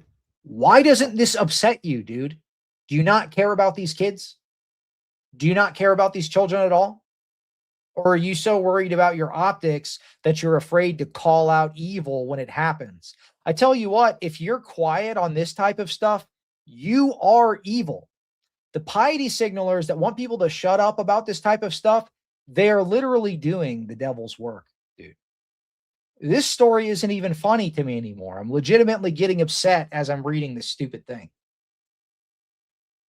This is ridiculous. Anyway, all right. I'm moving on from this one. This is it. I'm moving on from this story. Let's move on. All right. That one is a little too evil. Sometimes the Roman Catholic news gets a little rough. That one is bad. Over half, dude. Half of the children that they're adopting out, they're sending to Skittles couples. Lord have mercy, dude. Lord of mercy. All right, let's get to these super chats. Have you seen Catholics for Choice? Yes, I have. Yeah. Have you guys seen that? Have you ever seen Catholics for Choice? So this is at least a nominally Catholic institution. But basically, this is a pro-unaliving babies organization called Catholics for Choice. And this is what they advocate for. I'm just going to pull this up real quick. Yeah, I'm not even going to say it, but this is what they advocate for. So this is Catholics for Choice. Faithful Catholics have this.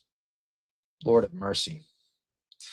Mary had a choice. You should too. Lord of mercy. Blasphemy, dude. You should too. Yeah, this is horrible. All right, you get one scream for that. That is a spooky, scary show. Now, the nice thing about this, though, There's nothing nice about what they're doing, but this isn't actually supported by the Roman Catholic Church. This is a private organization. And as far as I'm aware, the organizations like the USCCB actually do not like these people. So even though the USCCB is extremely liberal, they've called out this organization and said they are not actually teaching Roman Catholic teaching. So that's why I say nominally Catholic, nominally Roman Catholic, but the USCCB, even though they're extremely liberal, even they call these people out. So do with that information what you will. All right, let's get to the next super chat here. Hey, Ben, your weekly live stream since your conversion has been the nudge for me to go to my first divine liturgy. Glory to God. I'm officially on my way to becoming a catechumen. May our triune God bless you. Hey, God bless you. Everybody, do me a favor. Say a prayer for Hick at heart. Right now, as you're watching this, say a prayer for him. New converts, people that are moving into catechesis, need the extra grace. So make sure to pray for them. And thank you so much. Here's a screen for you. On Planks and Pieces, good channel there. $10. How have you been since coming to the church, Ben? What's your experience?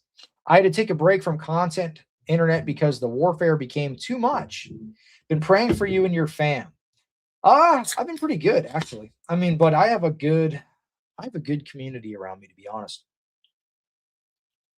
I'm super grateful to guys like Jay, guys like Alex Sorin, guys like Mario, guys like Luigi, Father Peter Hears. All of these people have been excellent and very welcoming. Father Peter Hears was instrumental in the process of me leaving Protestantism and journeying into the Orthodox Church. He really cares. He'll like text you randomly, just, hey man, check out this, it might be helpful for so on and so forth. Or, hey, I saw this, you might think it's interesting, or so on, whatever. But he's just a guy that actually really cares. Christian Mario, Ben Luigi, both of them, super solid guys. I've met them both in real life. I've also met Father Peter Hears. I've also met Jay in real life. I've met all these people in real life. So it's like, I feel like having a solid community around you is super important. So for anybody that is you're inquiring or you want to become a catechumen and you go to your divine liturgy and things like this, get to know the people at your church. It is key. It is key. I never skip out on coffee hour ever. I don't think I ever have. I might have maybe once because somebody was feeling sick or something, but I don't think I did. I think I ended up saying, no, we're staying. This is the point. We have to fellowship. But if you're a catechumen, if you're an inquirer, coffee hour is essential. Do not just go to divine liturgy. Go to divine liturgy, but go to coffee hour after. Get to know your priest. Get to know the people there. Get some phone numbers. Talk to these people. Actually be involved in their life. It makes the process so much easier. See, that's the thing. A lot of people don't know. They see that I upload so much that they figure, I'm just not living the life of the church. It couldn't be even farther from the truth. Since I made the announcement video, I've been to divine liturgy every single Sunday, including some Vesper services, including, the Christmas services, so on and so forth. So it is important. Without that, you probably will struggle if you're not going to divine liturgy every single Sunday. I'm not saying this is your situation. I'm just kind of talking blanks. But this is advice for inquirers. Absolutely essential. You need to be at divine liturgy every single Sunday. Every single Sunday. Otherwise, you're missing out on the grace. That's the purpose. We have to be healed. The demons aren't happy when we start journeying towards orthodoxy. And it's going to get harder and harder for you to do things like prayer. It's going to get harder and harder for you to stick to your prayer rule, for you to stick to the fasts. And then when you do stick to those things, it's going to get harder. But that's what helps grow you. The struggle helps grow you. And as you ignore and you tell, Father Josiah Trenum says this very good. He says, when we fast, we face increased temptations, but we learn to tell our body to be quiet. We learn to tell our flesh to be quiet. So part of the process of being a catechumen, at least in my experience, is learning to tell your body to be quiet, and the negative impulses that you have in your mind. Why do I want to stand here for this service for 2.5 hours? My back hurts. I could be doing ABC 1 through 3. Why do I want to drive an hour out to divine liturgy? Why do I need to fast? Fasting food isn't even that healthy. Why do I need to do this? Why do I need to do that? Prayer rule. Why do I need to keep that? These prayers take too long. Tell your body to be quiet. Every single time that you have those thoughts, every time that you deny those thoughts, you're cooperating with the Holy Spirit and you're receiving grace. So very fruitful. My experience has been very good. Now, that's not to say that I don't face spiritual warfare or negative things happening financially or whatever. Like, there's been trials on top of trials on top of trials. Things have been difficult, don't get me wrong, but I'm going in the right direction. I don't feel discouraged at all. I feel encouraged. I feel encouraged by the community, and people like Jay, people like Mario, people like Luigi, Alex Sorin, all these guys, super solid. Love the community, love the people at my church. I'm getting to know them. There's a men's fellowship thing. I go to that and I get to know some of the cradles, and I'll talk to them and get to know their stories and stuff. So yeah, I mean, it's just awesome, dude. But good question. I'll tack on top of this.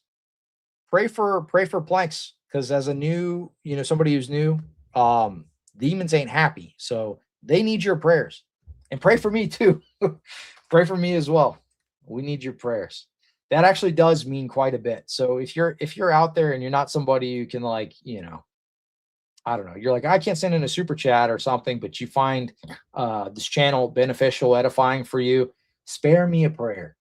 If one person out there would pray for me nightly, I guarantee the effects of that grace would be more powerful than you realize.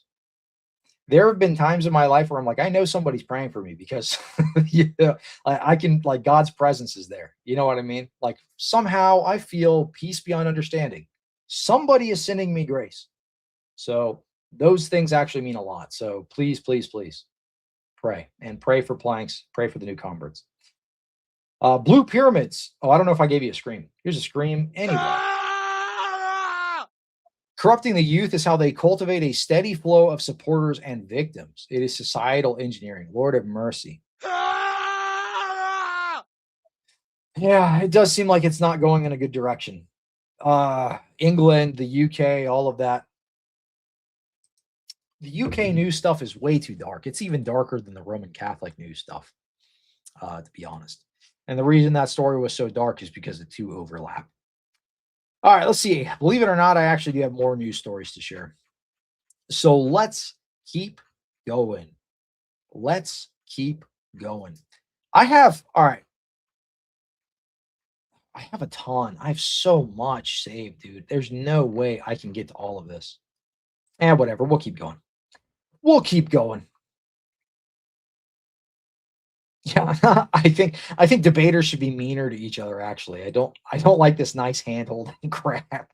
That's right. That's right. We gotta be mean. We gotta be meaner to everybody. Gotta call somebody a doo-doo head in the middle of the debate. No, I'm just kidding. I feel like anytime I've done a debate, I've never really been super mean or insulting or anything like that. They just don't like that they get proven wrong. I think that's really where the issue comes from. All right, let's get into the news. Let's get back into the news, Roman Catholic news, and then I got a couple of Protestant news articles that I want to share because they're funny. All right, here you go. Japanese Catholic artist. I cannot pronounce that name. Haruhi.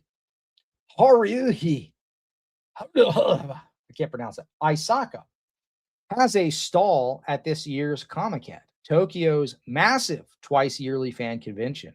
With nearly 110,000 attendees in 2021, this year's crowd is also being welcomed by Catholic artworks in Japan's iconic manga style.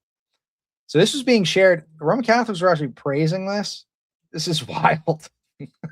So this dude, oh, please do not draw icons.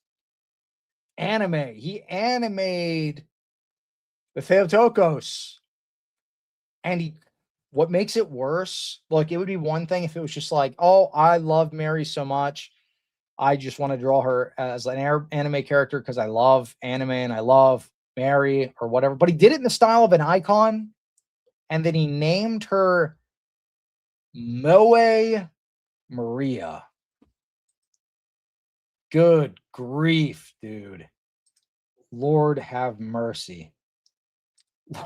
Moe Maria. I can't zoom in on the picture. That's so lame. But yeah, it's on the little prints here.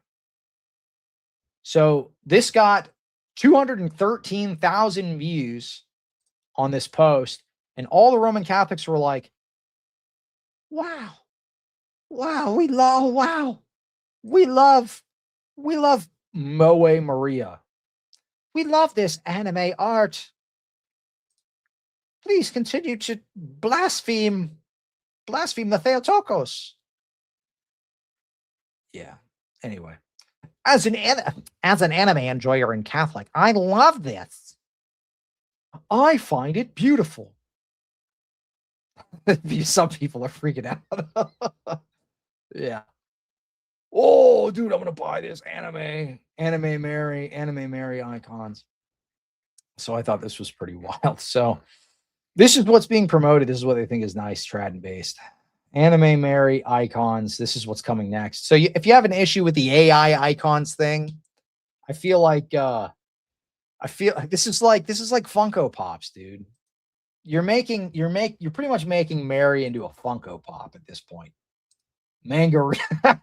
Mangaria. Oh, good grief. That's okay. I'm glad you brought that up because that was my original. This is the fruit. This is the fruit of that loose thing. Do you remember the Vatican for the last Jubilee where they did the Skittles thing? They made an anime girl that they drew specifically for the Roman Catholic Church. The Vatican commissioned an artist to draw a anime girl as the icon or as the logo or whatever mascot for the Jubilee for the Vatican. So this is what it started with. I'm glad you bring that up. Let me see if I can find that. Luce. Vatican Luce. Yeah, they did the little anime character. That's what they did. They did a little anime. We do a little anime in the Roman Catholic Church. The Roman Catholic Church is so anime, so kawaii. Don't you understand? This is why all the youth are going to become Roman Catholic because we've got the anime, dude. We've got the anime Vatican. You've got this old priest dude unveiling the anime character. Look, this is the strat. They're min-maxing the youth right now. This is the strat. We're gonna make Roman Catholic. We're gonna make the Roman Catholic Church very anime, and then all the little Gen Zers are gonna come into the Roman Catholic Church because they love anime, dude. We're gonna do Attack on Titan Mass. We're gonna do what's another anime? We're gonna do. Good grief, dude! I'm so old. I can't even name more animes. Name another anime. I got no idea. Name another anime. What's another one? Good grief. Attack on Titan's the only one I can think of right now. Somebody give me another one so I can stop floundering. Anyway, here's another super chat.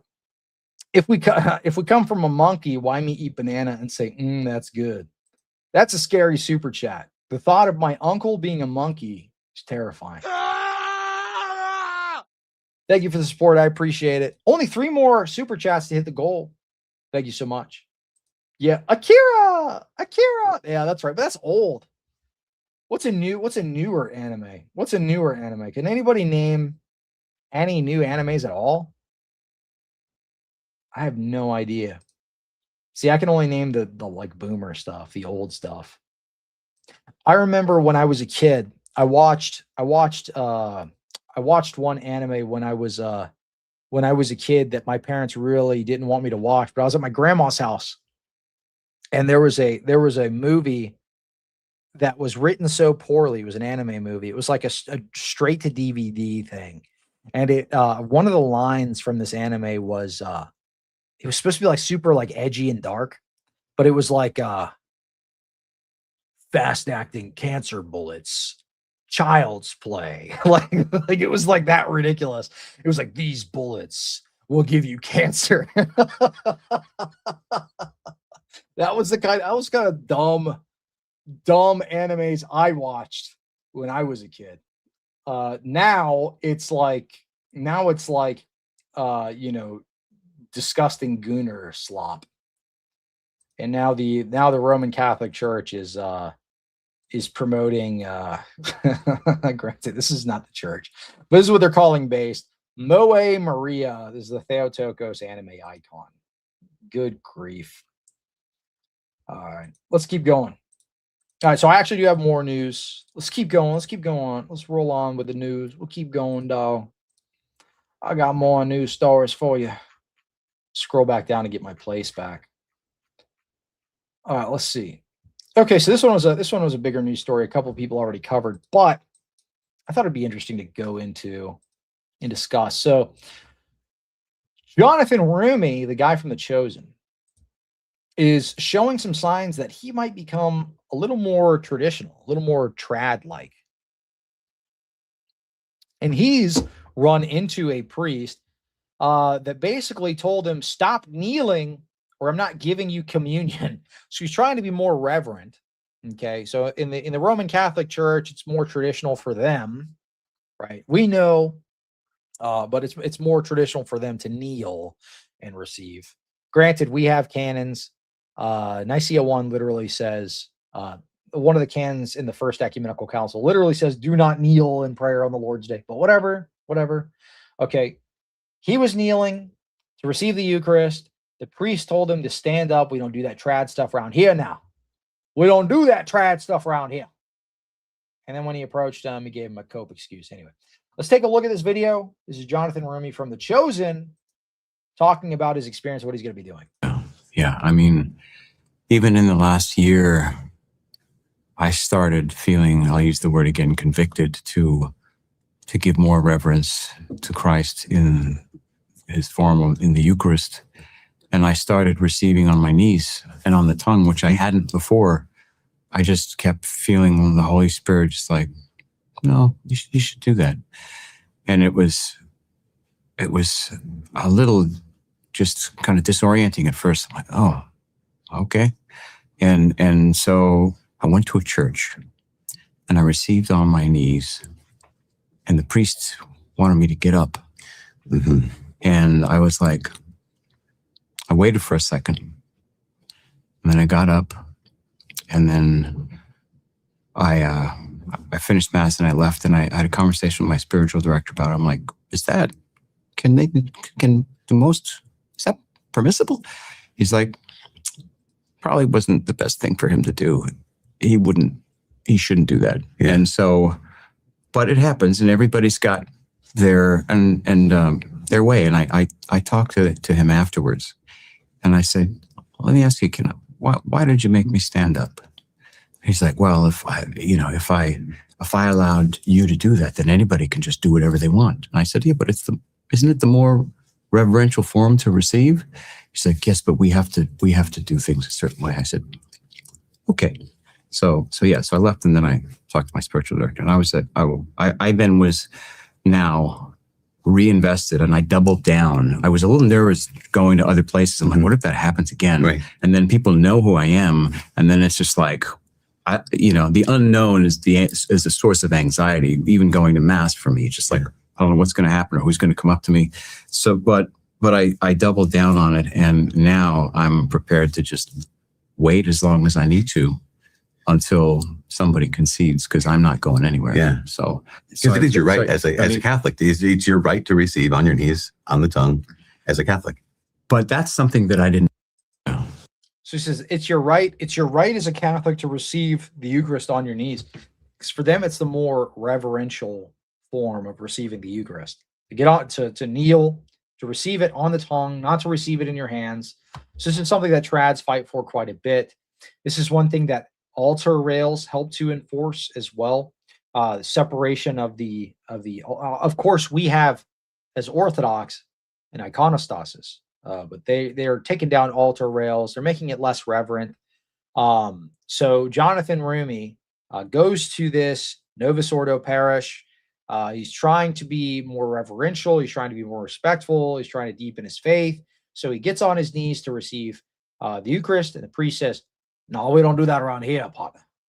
Why don't you get up? Why don't you get up, boy?" So now Johnathan Roume is basically saying, "I'm not doing that anymore. I'm going to stay on my knees, and if they deny me communion, it is what it is. I'll stay down there until they give me communion." So, I mean, say what you want about that, but it is kind of indicative of the modernist shift within the Roman Catholic Church. Anything that would be considered traditional Catholic is being persecuted, is being pushed aside. As a matter of fact, one of the pieces of literature that Pope Leo had asked for the cardinals to be reading before the consistory meeting was the document that Francis had put out that basically called traditional Catholics Pharisees. So if that doesn't show you the mindset of this papacy, I don't know what will. And the people that think that this consistory meeting is going to be anything but a shift further into modernism for the Roman Catholic Church shouldn't be surprised. Every single sign, including the homework that they had them do before they went into the consistory meeting, that includes basically just Pope Francis's writings that say that traditionalism is bad, modernism good, ecumenism good, so on and so forth. And the topic is Vatican II. I think we're going to be seeing a lot more ecumenist stuff. Is probably going to be unbearable to watch, to be honest. So at this consistory meeting where all the Roman Catholic cardinals are gathering, the homework that Pope Leo gives them are documents by Pope Francis that call traditional Catholics Pharisees, that basically condemn traditional Roman Catholics. This is the homework they were given before the consistory meeting. So they're going there to re-explore Vatican II, kind of define it, look at it. Well, what were the documents that came out already during Pope Leo's papacy talking about Vatican II? There were documents that say Hindus have the same God as Catholics. So what do you think is going to happen at this consistory meeting where they're discussing this topic? It's going to be basically clarified all the stuff that we were saying in those debates where we were talking about Vatican II. So the guys like Kevin, what's his face, that does the Roman Catholic apologetics, to say it's not saying Hindus have the same God, right? It's not saying that. All those guys are going to get proven wrong. And a lot of people didn't even know that it taught that Muslims and Christians had the same God. I like Timothy Gordon a lot, but he seemed to be caught off guard a little bit when that was brought up in the debate, the first debate. But anyway, I'm not going to speak poorly about him. I actually like Timothy Gordon. He's a good dude. But anyway, yeah, Vatican III. That's right. Calling traditionalism Pharisaic is so Protestant. Pope Francis is a Protestant. Recently went to a Roman Catholic funeral, sat in the second row. After communion, female quote-unquote Eucharistic minister walked 15 feet over and asked me if I wanted to partake. Why? I was shocked, speechless, but managed to say no. Look, that's the thing.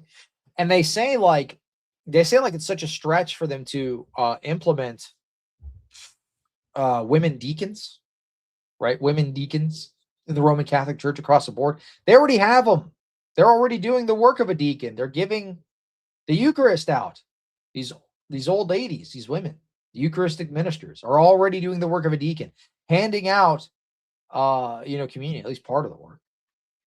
It's absolutely insane. All right, let's see. Yeah, pretty sure Pope Leo put out a document titled Top 10 Reasons I Love Vatican. Number 4 will surprise you. Nice. Love Vatican II, I'm assuming you're saying. All right, well, let's keep going. So poor Johnathan Roume, persecuted for wanting to be more traditional. Believe it or not, that is not all the news that I have. Again, if you like these types of streams, help me reach a super chat goal. I only need 3 more super chats and we reach goal, but I'm going to keep going with all these news stories I have because I did not research all of these for no reason.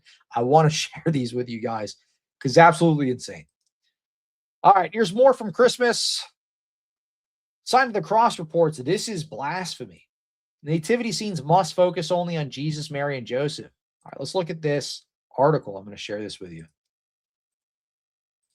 Catholic parish refuses to take down anti-ICE nativity scene despite bishop's orders. Father Stephen Josema says he considers the nativity display consistent with the U.S. bishop's special message. Talk about the USCCB that criticized mass deportation. All right. Father Stephen Josema, pastor of St. Susanna, told Mass Live on Monday he considers the nativity display consistent with the United States Conference of Catholic Bishops, USCCB special message that criticized mass deportations. So he did a nativity scene at his church that shows basically Jesus, baby Jesus was kidnapped and deported by ICE. That's what he did on Christmas. He said he decided to put this up with the sign that says ICE was here, Jesus is missing. So Orange Man bad, he deported Jesus, which this priest is basically saying Jesus is an illegal immigrant.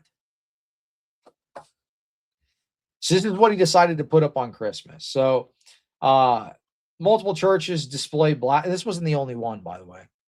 Multiple churches display blasphemous nativity scenes pushing anti-ICE propaganda.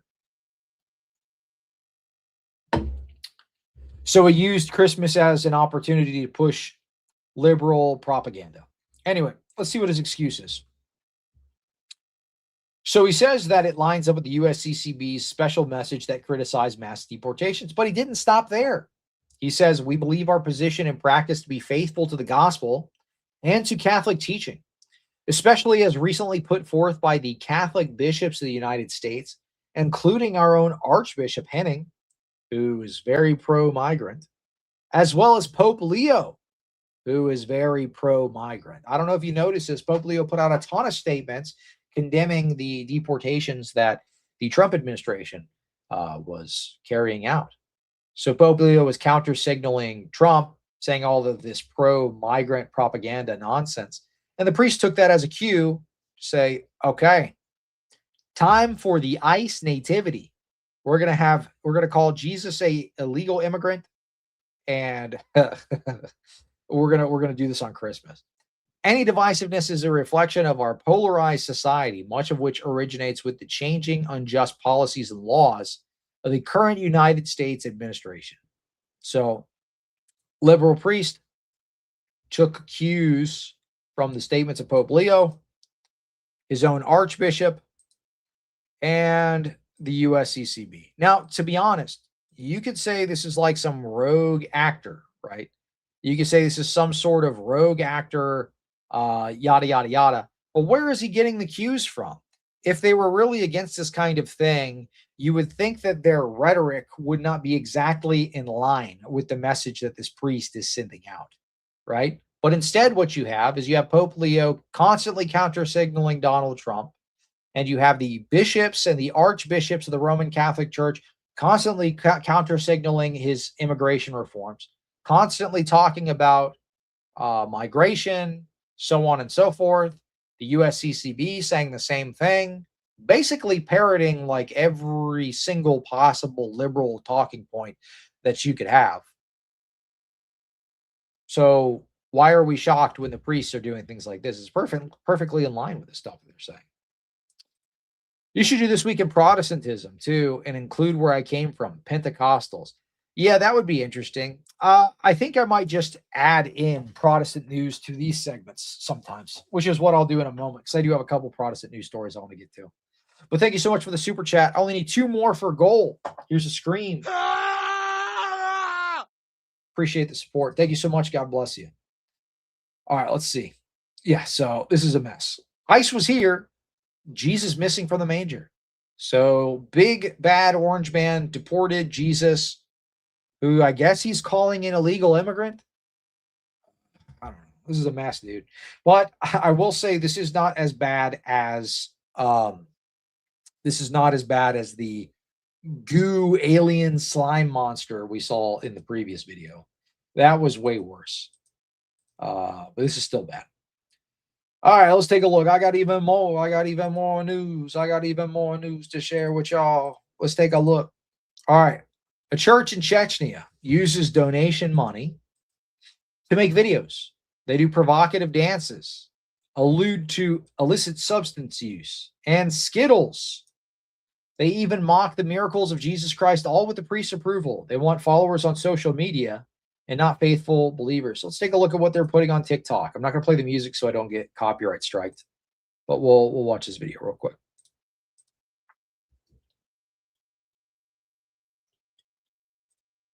I didn't want to play the music. So they're throwing the donation money on the ground. These are your tithes. If they're playing in your tithes, they're gonna make a big pile of it, swim in it like Scrooge the Duck. Yeah, we get your tithe money. You sent us your tithe money, you fools. Oh. And then you've got girls twerking. Then you've got them. Yeah, you saw that. What a mess, dude. And yes, this isn't a Roman Catholic church, by the way. Oh, look. He gets all the ladies. This is what they're putting out. Become Roman Catholic. You'll get all the ladies. Or you'll get this. Freaking dudes kissing. Oh my gosh, bro. Yeah, what a mess. But yeah, this is a Roman Catholic church. This was actually confirmed in the same by the same source. And he sent in this video showing them watching the Pope's announcement. This was their video reacting to the Pope's announcement, basically. They literally pick up the pews. So this is in a Roman Catholic church. You also have a Mary, Queen of Heaven statue here as well. So yeah, what a mess. I was gonna make a joke about the tithe money, but I'm just getting pissed off. That's true. That's true. You gotta be kind of, look, all of this stuff is so ridiculous. You kind of have to be lighthearted about it, or it legitimately will just make you mad. Like when I was reporting just a second ago on the, I'm gonna get mad just talking about it again, but reporting on the Roman Catholic diocese that was funding half of the adoptions to go to Skittles families. I mean, that made me mad. I don't get mad about stupid stuff like this, but when it hurts kids, dude, oh, I don't know. That makes me get enraged. Yeah, twerking in a church is wild. No, man, you want to be Roman Catholic, dog. You want to be Roman Catholic. It's July already. You gotta be playing with the tithe money. You got dollar bills, y'all. We got this big church. We got all your tithes, son. We got your money. You ain't getting it back. We use your money to make these videos, dude. And I let all the kids that make these TikTok videos hold your tithe money and toss it up in the air and twerk. I want my kids, look, I'm sick of society. I'm sick of this modern society. We got to get back to tradition, dude. We have to get back to traditional values. I'm taking my family and we're going to our local Roman Catholic church. We're going to get involved, okay? They're going to be in the choir. They're going to be serving in the church. Meanwhile, this is what your family does, is they serve in the Roman Catholic Church. My traditional values. I'd be mad. Why do your parents let you do this? And why is a priest allowing this? Yeah. And then of course they've got the Skittles. They've got the Skittles. You can't okay. I can't look at that, dude. It's gonna make me mad. Why is it always Skittles stuff? Why is it always Skittles stuff with these guys? What is the problem? Yeah, get out. Yeah, exactly. Exactly. Anyway. All right, let's move on. Let's move on to some more funny news. Okay, let's move on to some more funny news. Do I have some more funny news in here? Less rage bait news, because all of this stuff is rage bait. All of this stuff is stuff that'll just make you mad. Let's look at some funny Protestant stuff. Okay, so there was a funny one I wanted to share with y'all. All right, let's take a look. This is from Protestia. Protestia is funny. I like this. I like this channel and this X account. They've done news articles about me in the past. So when I did my conversion announcement, they covered the story and put it up there, and they were very fair and charitable. They weren't too mean. They were nice. Even if they were a little mean, I wouldn't care. It's nice. Protestia, I like this. They have funny videos. They upload like the church cringe stuff. Beginning the quote, Lord, I decree with my prophetic tongue today that you protect the president of this nation. The enemy will not come near. There's a prophecy by Prophet David. I can't even say his name. He prays over President Maduro and prophesies nothing will happen to him. Weeks later, Maduro was captured by U.S. forces. That's rough, dude. That's bad, dude.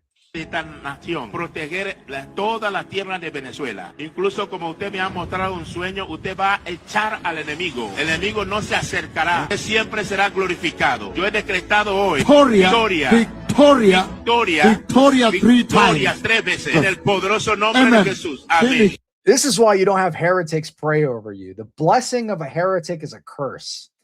Yeah. Oh, he's going to protect you. You are not going to be touched by nobody. You ain't going to be arrested or nothing. And then he's literally like, a couple weeks later, gets arrested. We bust into Venezuela, arrest the president himself. Womp, womp, womp. False prophet. I replied to this, by the way. And some Calvinist dude got mad at me. I said, this is a certified charismatic classic. Where's the dude? Where's that dude that got mad? Dang it. Did he delete his post? Or maybe he blocked me. He probably blocked me. I think that's exactly what it was. I think the guy that responded blocked me because I said, hey, Craig Truglia wanted to debate on whatever topic because he replied to my icon video that was pinned. And he said, y'all sure do like your idols. Y'all sure do be liking your idols, you filthy idolater. You're going to be burning in hell. Is basically what he said. He's like, you are a filthy, nasty idolater. You're going to be burning in hell, boy. You shouldn't be worshiping them idols. You nasty Orthodox. You nasty. So he replied or something. He didn't say all that, but he said, you love your idols, don't you? Ho, ho, ho, ho, ho. And I was asking him if he wanted to have a discussion with Craig Truglia about it because there was an open challenge. I guess the guy blocked me. I don't know. Some Calvinist dude, I think. Oh, no. I don't know if he was a Calvinist. He might have been a charismatic. I don't know. I'll have to look at that. He was one of them C names. He was either charismatic or a Calvinist. I don't remember. He was one of the two. I might be wrong. Is the cross an idol? I don't know. He was predestined to be mad. That's true. If they curse you, that means you're blessed. Oh, I'm so blessed right now. I'm so blessed. That's right. That's right. So all these Roman Catholics on X that are cursing at me and wanting to commit violence upon my person, I'm just receiving blessings upon blessings upon blessings. That's right. That's true. And you know what? God bless all these people. Pray for them. But anyway. Yeah, that's wild. maybe a charismatic. We're just making stuff up now. Oh, well, I mean, you've got the Catholic charismatic movement. You got all sorts of stuff now. So I don't even know. But I thought that was pretty funny. Dude makes a prophecy. I'm on a prophecy. Maduro, ain't nothing going to happen to you, man. Ain't nothing going to happen. He's literally kidnapped. He's captured by the United States a couple of weeks later. Bad timing. That reminds me of who's that crazy charismatic lady that Trump appointed to the like faith office or something? Who's that lady, that blonde lady? She was like, the African angels. I'm sending the African angels to be by your side. Donald Trump, I'm sending African angels to be by your side. That lady. He appointed her as this like faith office leader or whatever. Yeah, Paula White. Yeah, that's right. Paula White. That's rough. Yeah, she said something like God has decreed he will win this election. And then like Trump lost. Trump lost that election. So why would you continue to trust these people if all they do is make false prophecies? I'll never understand that. I'll never understand it. All right, there's more that I wanted to cover in the Protestant world. Let me pull this up.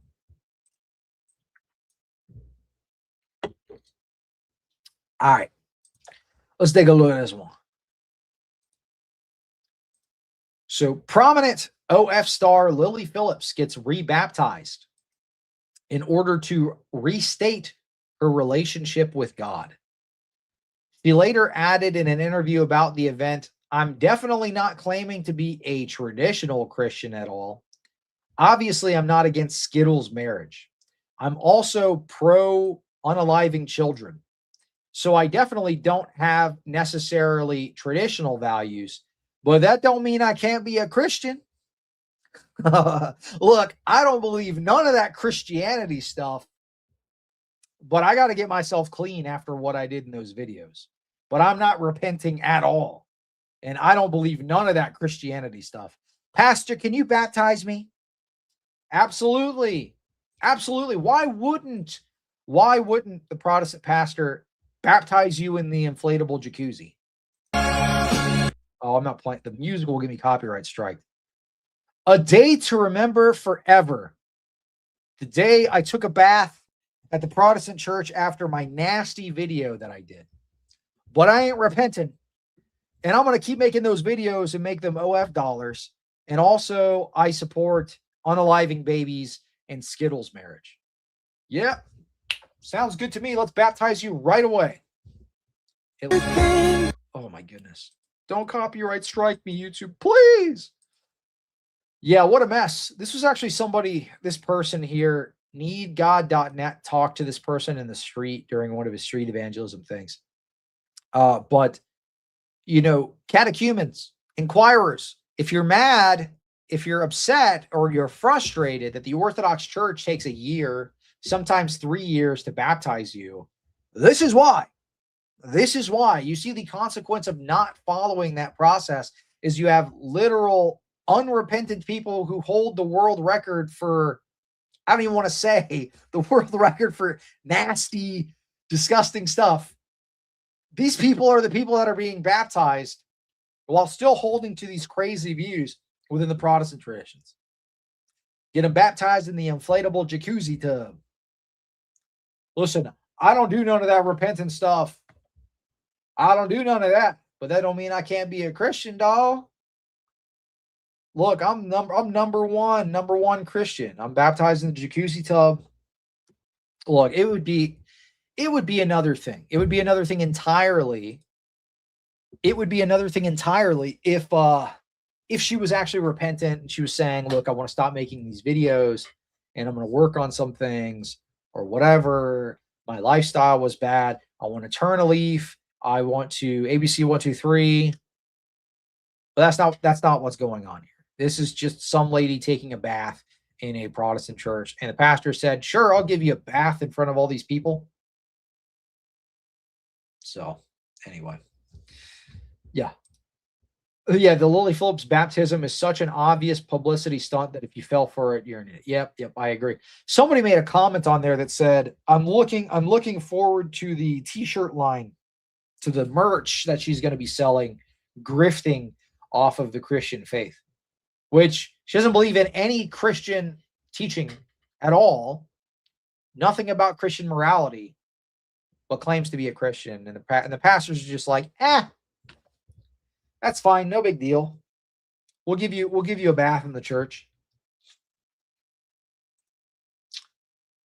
willing to bet the voice of booty was at our baptism. Hey, I wouldn't be surprised, dude.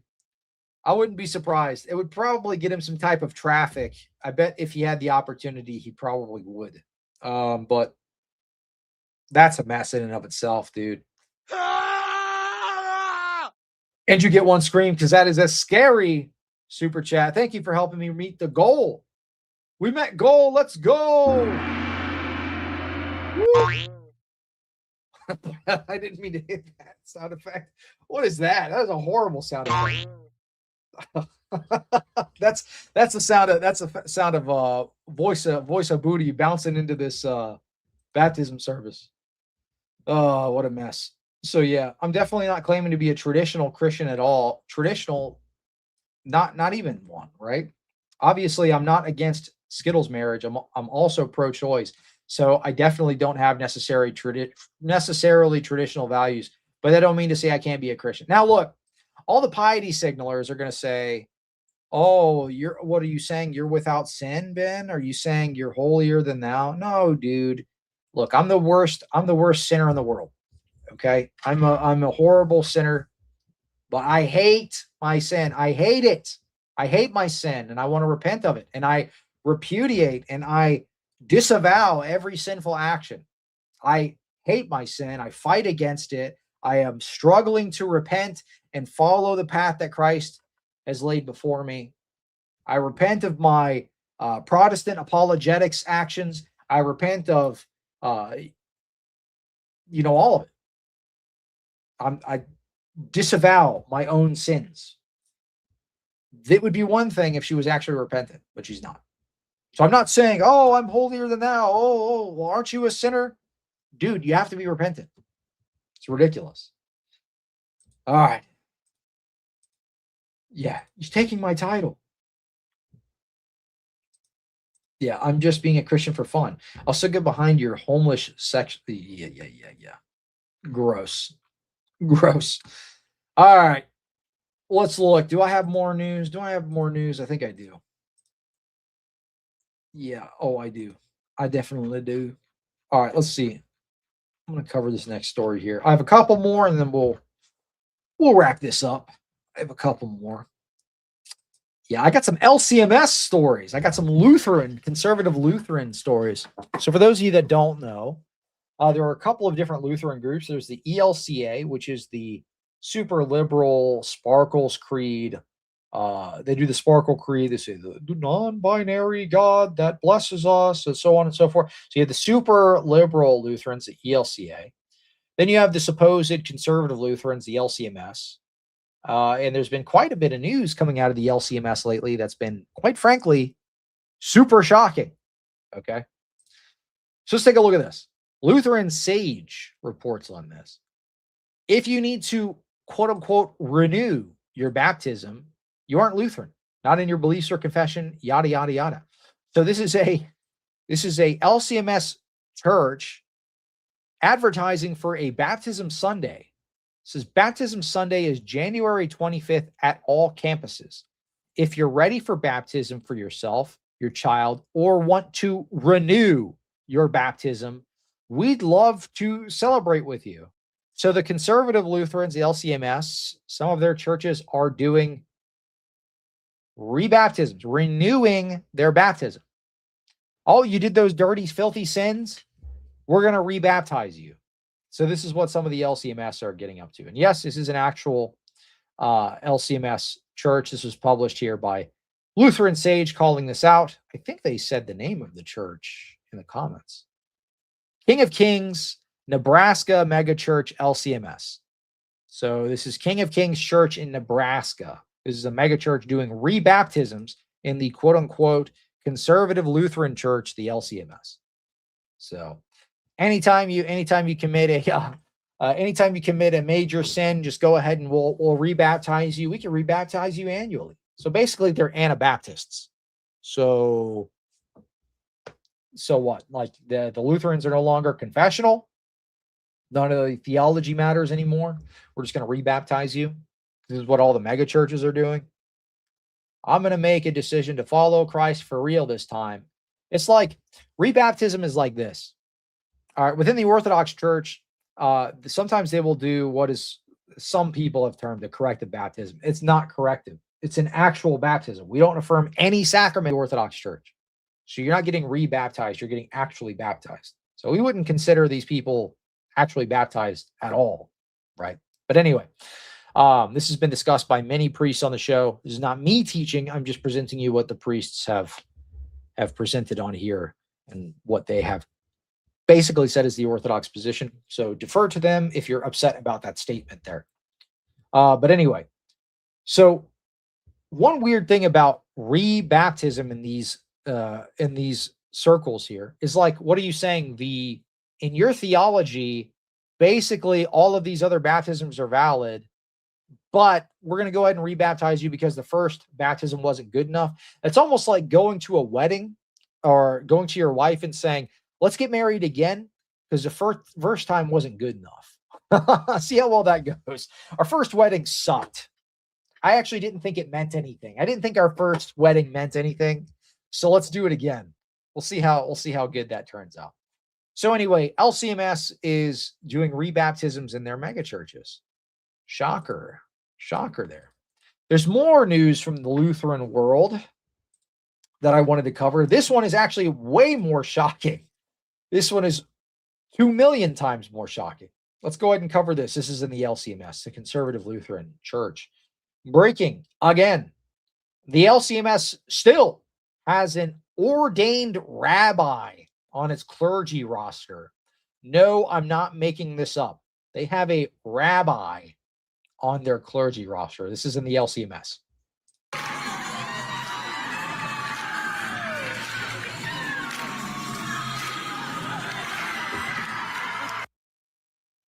What am I looking at? LCMS Church, guy doing the worm on stage. This is your trad Lutherans.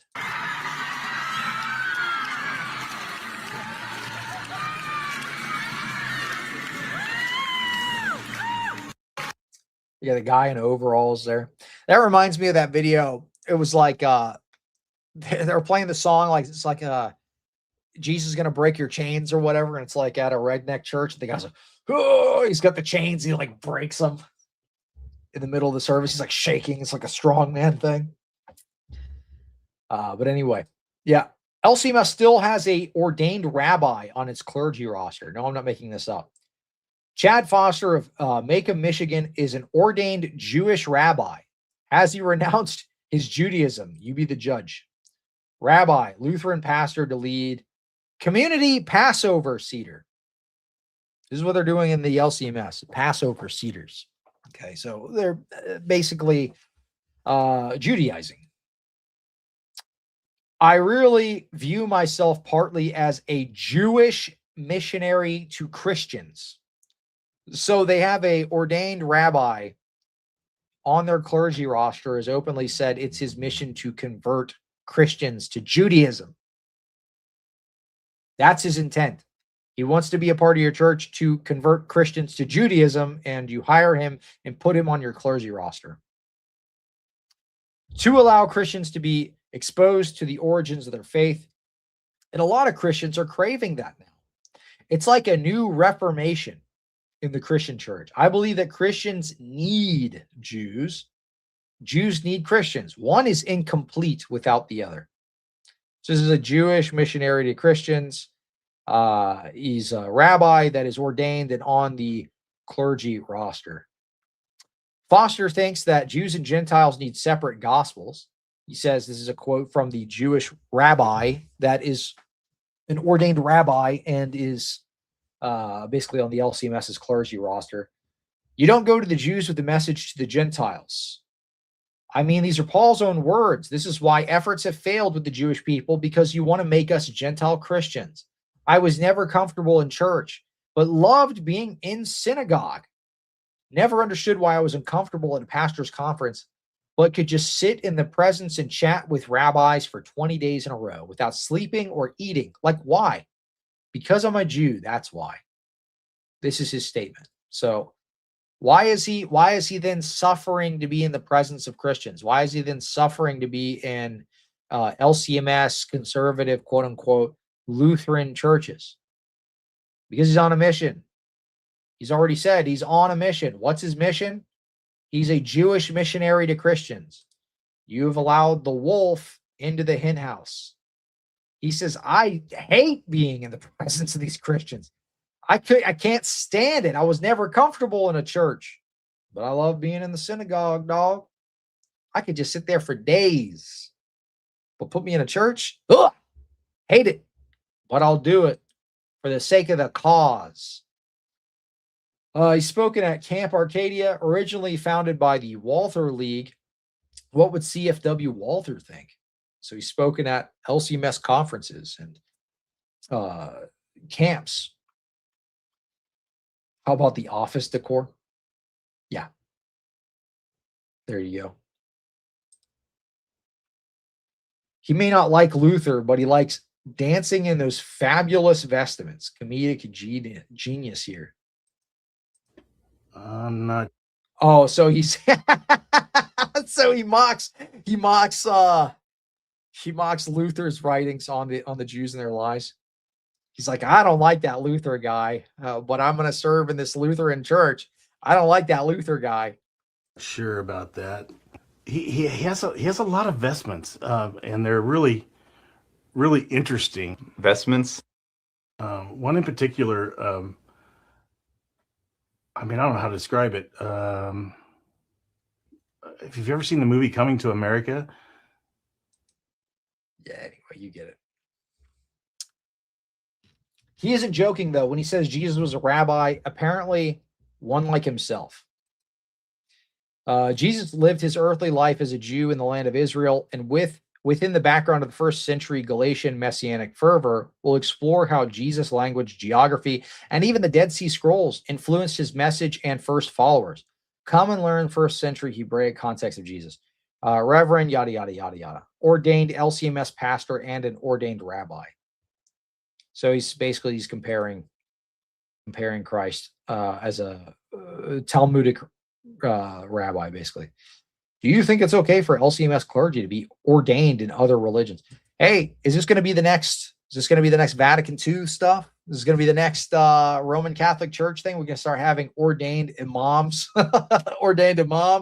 coming in as priests. So we're going to start having the, the imams come in, and they'll just be Eucharistic ministers. They'll just allow them to hand the communion. I'm just kidding. That's a joke.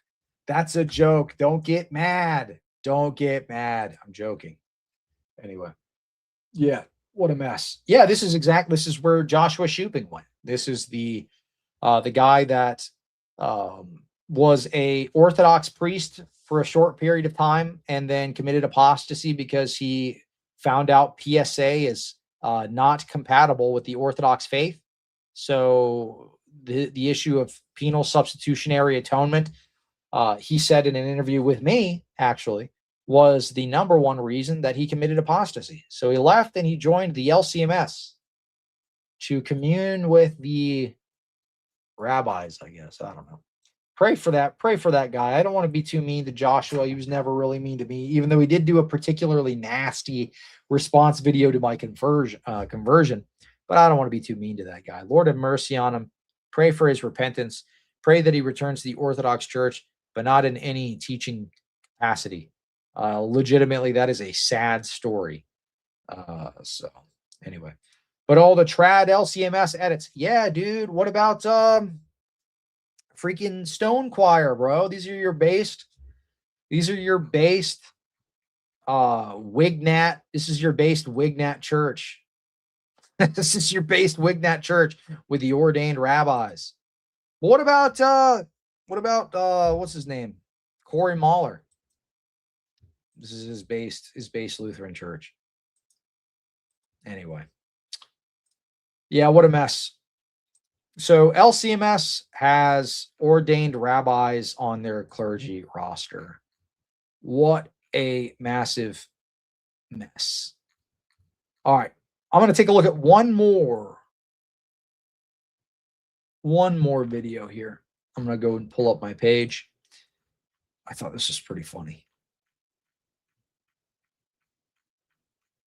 Give me just a second. I'm going to pull this up. I love this. So this is a Protestant biker church. This is the biking church. They I hope I don't think this music is copyright striked or copyrighted. But I posted, this is what David meant. I will sing to the Lord a new song. So this is from Protestia. This is a funny X page. Go and give them a follow if you don't already. They post a lot of funny stuff. Because my parents' church is playing Creep. So this is their worship service.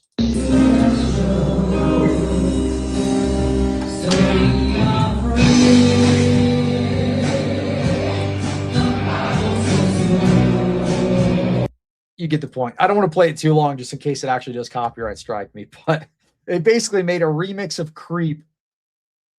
They're playing that in the middle of their quote unquote biker church. Dude, why do you have to have churches for like each specific hobby? What are we gonna have? Wrestling church next? It's like wrestling. We have football church. Well, they already kind of do have football church. You got those pastors that'll like spike the Bible on their stage. Football church. Well, they do like lots of football analogies. Jesus is going to help you get past the 20-yard line. Jesus is going to help you get into the end zone. He's going to take you all the way. Look, we're not going for no field goals. We're going for the touchdown. We're going to be, wait, but we don't do no Hail Marys because we're, Protestant. Anyway. Yeah, that's true. Yeah, there's been a number of crazy things happening in the LCMS church. I'm sure I'm going to get more and more and more to report on. So let's just do a little recap. So we got Voice of Reason back making his videos. He attended a Protestant mega church, did the worship there. He said, I would love to go back. We've got Bishop Hicks, more information on that. The guy that Pope Respecter said is some kind of trad hero. He said Pope Leo's appointing all of these super based and red-pilled bishops. He's so great. This dude literally talks with a lisp, and everybody in his inner circle appears to be down with the Skittles stuff. We have a new consistory meeting with the cardinals of the Roman Catholic Church, meeting with Pope Leo to discuss Vatican II, and all of the signs lead to there's going to be more woke stuff coming out of the Roman Catholic Church. Surprise, surprise. We've got Roman Catholic dicasteries funding Skittles adoption. We've got tons and tons and tons of stuff. I couldn't even go through all of the news stories I covered today if I wanted to. There's just way too much to cover. And this was maybe a week and a half's worth of news. Am I right on that? Maybe a week and a half's worth of news, maybe 2 weeks. But this is insane. This is a lot. This is a lot to cover. So anyway, I hope you all really appreciate this series. A lot of research goes into making this kind of stuff. I try to find these news stories and have them be recent. I don't want to report on super old stuff. I want to report on the latest breaking Roman Catholic news, latest breaking church news. And for the people that say I don't report on the Orthodox stuff or whatever, go watch the last live stream I did, which we're reporting on the Orthodox stuff. Okay. So anyway, if you appreciate this type of live stream, make sure to let me know in the comments after I wrap this up, and be ready. Let me plug this. Tomorrow, again, major live stream coming up. Huge Orthodox Avengers, big collabs. Going to have multiple different Orthodox creators on, multiple different Orthodox apologists, and we're going to be debunking Protestantism, ultimate deconstruction of Protestantism. So go ahead and hit the bell on that. You're not going to want to miss this live stream.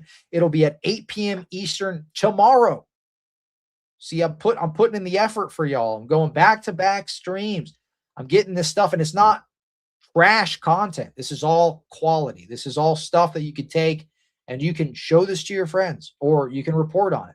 I also want to say this, if there's anybody watching, I really like the way that Jay does the clips channels. If anyone out there runs any kind of clips channel, feel free to clip my stuff. I don't care. Clip it. Just give me credit in the description or something. Tag me. So that way I can also help boost your stuff. If you make clips, if you want to make a clips channel, I will share the clips that you make and promote your channel as well. So I don't care if you want to do that, if you want to monetize it or whatever, feel free to make clips of my content. I don't care. You have my permission to do so. All right. So let's go ahead and check this out. 1/8. This is tomorrow, 8 p.m. Eastern. I've got Jay coming on the show. I've got the big green meanie, Alex Sorin, coming on the show. Christian Mario can't make it, so it's going to be us three, but we're going to be doing the ultimate deconstruction of Protestantism. Do me a favor, y'all. Hit the bell so you are notified as soon as we go live. This is going to be a big stream. Share this. This is going to be massive. And I know we're going to get reactions from some of the Protestants out here because we're digging deep. This isn't going to be like a play around thing. It's going to be fun. It's going to be funny, but we are going to be laying out serious, legitimate kill shots to the Protestant paradigm. You're not going to want to miss this. Some real heavy hitters in this stream. Jay Dyer, Alex Sorin, and then you've got myself. Thanos, we're going to be snapping, turning the Protestant institutions into dust. So make sure to watch that live stream, share it around, hit the bell so you catch that when we go live. I will see y'all tomorrow. Thanks so much for watching. God bless.